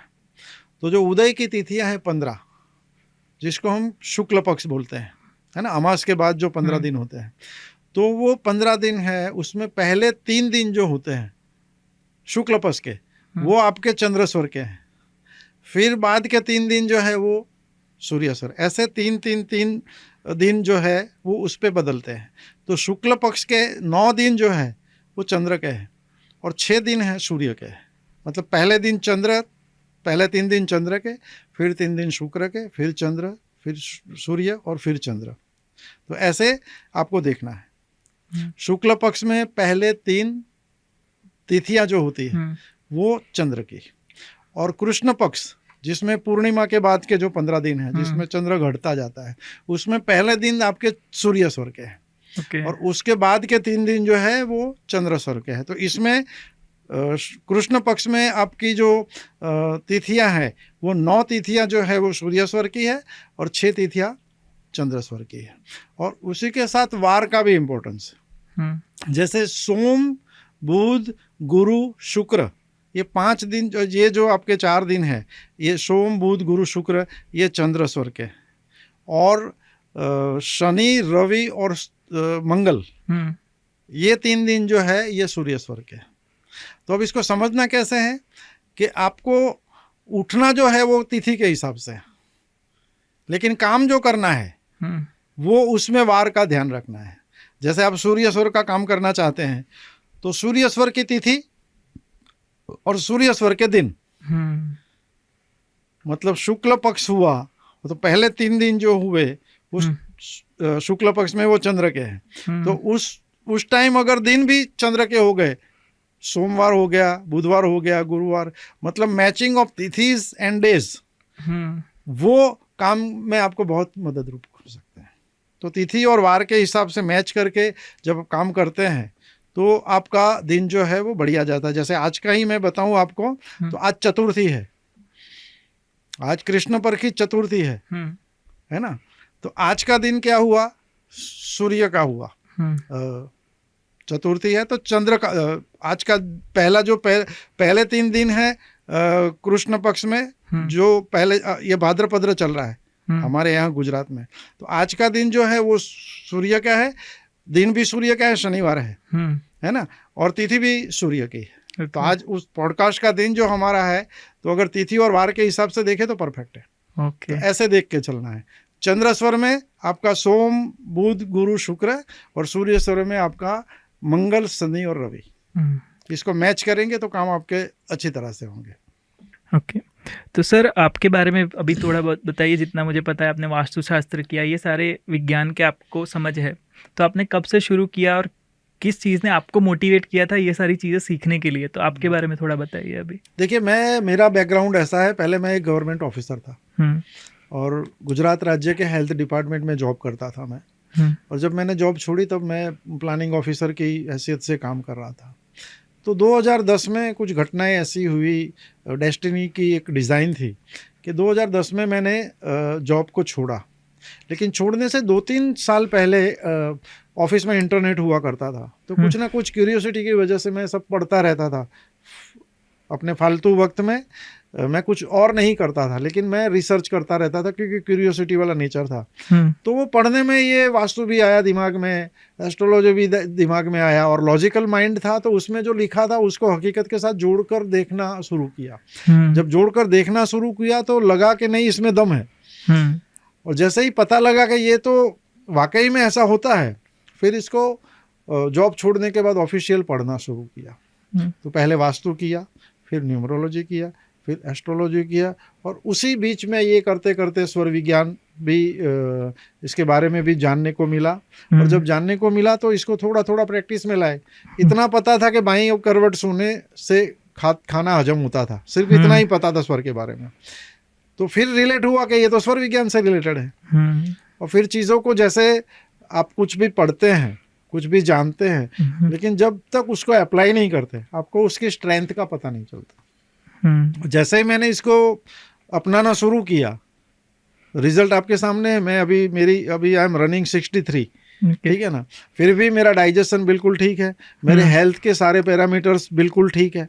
तो ये सारी चीज़ें, मैं पहले से हेल्थ डिपार्टमेंट में था तो हेल्थ कॉन्शियस था, लेकिन स्वर विज्ञान के सीखने के बाद उसने ऐसी चीज़ें जोड़ी कि स्वर विज्ञान सीखने के बाद अभी सूर्य नाड़ी में भोजन करना है, रात को सोते वक्त ये होना, ये करने से पूरा जो मैंने बताया ना, पूरा बॉडी रिदम में आ गया है। तो जब बॉडी रिदम में आ गया, सोल, माइंड एंड बॉडी, तो पूरा लाइफ रिदम में आ गया। तो पर्सनल लाइफ में इतने मुझे बेनिफिट हुए हैं, तभी मैंने सोचा कि अभी इसके ऊपर आगे काम किया जाए और जितने ज़्यादा लोगों तक इसको पहुंचा सके वो पहुंचाया जाए। तो इसी प्रयास में अभी हम लगे हुए हैं, और ये पॉडकास्ट भी उसी का नतीजा है। और सर कितने साल हो गए वैसे आपको ये सारी चीज़ें सीखते हुए? मैं एक ऑकल्ट फील्ड में ये समझ सकते हैं 17-18 साल से सीख रहा हूँ। ओके। तो वन बाय कुछ लेयर जुड़ते गए हैं। और ज्ञान को तो ऐसा है कि ज्ञान जो है उसको पूर्ण विराम नहीं होता है। There is no full stop for knowledge. ये तो निरंतर प्रक्रिया है। जब तक आप जीते हैं तब तक सीखते हैं। जब आप सीखना बंद करते हैं यूँ समझ लो आपका जीना भी बंद है। एक सर पर्सनल क्यूरियोसिटी का एक क्वेश्चन है कि किसी भी बच्चे की बचपन जैसे बीतता है उसकी लाइफ वैसे ही जाती है, और आपके दोनों बच्चे they are very successful in what they are doing. तो यहाँ पे जितने भी पेरेंट्स देख रहे हैं, तो क्या आपने वो डिफरेंट किया था which made them what they are today? तो वो एक मेरा पर्सनल क्यूरियोसिटी भी है, क्योंकि हर बच्चा जो है वो बचपन में उनको कुछ मिला है जिसकी वजह से उनकी लाइफ में जो आदतें बनी, जिस तरीके से वो बने। तो आपने वो क्या डिफरेंट किया था, और आजकल के पेरेंट्स में क्या गलती आप देखते हैं जिसकी वजह से वो इम्प्रूव करे वो, और आपके बच्चों की तरह वो भी ज़्यादा सक्सेसफुल हो पाए? देखिए, आपका सवाल बहुत ही अच्छा है, लेकिन मैं इसको थोड़े अलग तरीके से इसका जवाब देना चाहूँगा। पहले मैं खुद ये मानता हूँ, कुछ भी चीज़ हम नहीं करते हैं, कोई एनर्जी है जो आपको ड्राइव करती है ये करवाने के लिए। तो मैं तो ये चीज़ें करने के लिए, ये ईश्वर का मतलब पूरा डिज़ाइन था कि अभी शिवांगी इस फील्ड में जाएगी, नक्षत्र इस फील्ड में जाएगा, तो वी हैव बिकम मीडियम। हाँ, लेकिन मैं इतना ज़रूर कहूँगा कि मैं जब पढ़ता था, मैं जब छोटा था, तो मैं बहुत कुछ करना चाहता था, लेकिन बिकॉज ऑफ द सर्कमस्टेंसेस मुझे जॉब करनी पड़ी।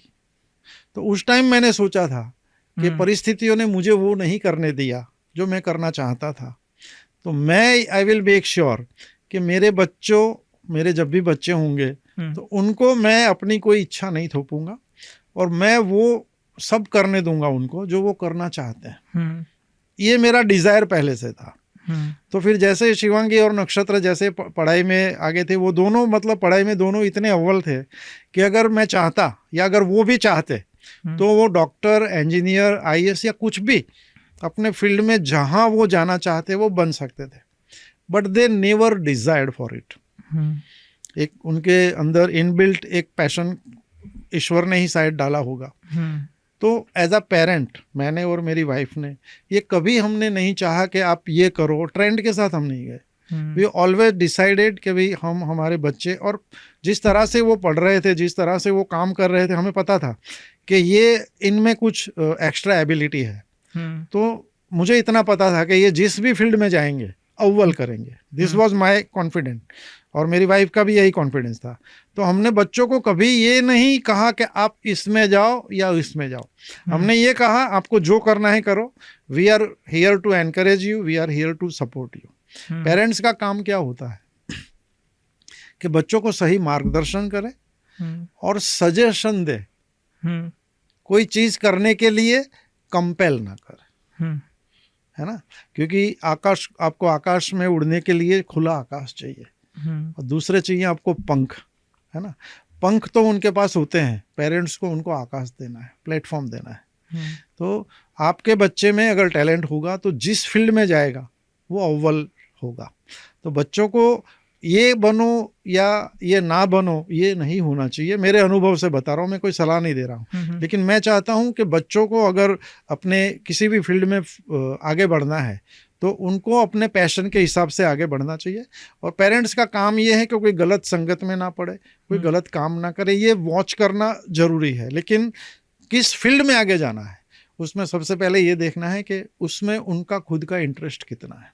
फिर उसके लिए उनको जो चाहिए वो चीज़ें मुहैया कराए, उनको एनकरेज करे, और निष्फलताओं में भी उनके साथ बने रहे। ये नहीं होना चाहिए कि एक दो कुछ चीज़ें कोशिश करी और फिर सफल नहीं हुए तो फिर से मेन स्ट्रीम में आ जाओ। नहीं, अगर उनका पैशन है तो लेटर और sooner success is always yours. Interesting. तो सर अभी क्लोजिंग में आप स्वर विज्ञान के बारे में एक समअप थोड़ा सा कर दीजिए, और जो लोग सीखना चाहते हैं वो कैसे सीख सकते हैं, इस चीज़ के बारे में थोड़ा बता दीजिए। देखिए, अंत में मैं सिर्फ इतना ही कहना चाहूँगा कि हम इस धरती पे पैदा हुए हैं तो हमारी जो प्राथमिक ज़रूरत है उससे बढ़कर भी जो हमारी ख्वाहिश है उससे पूरा करने में हमारा पूरा जीवन चला जाता है।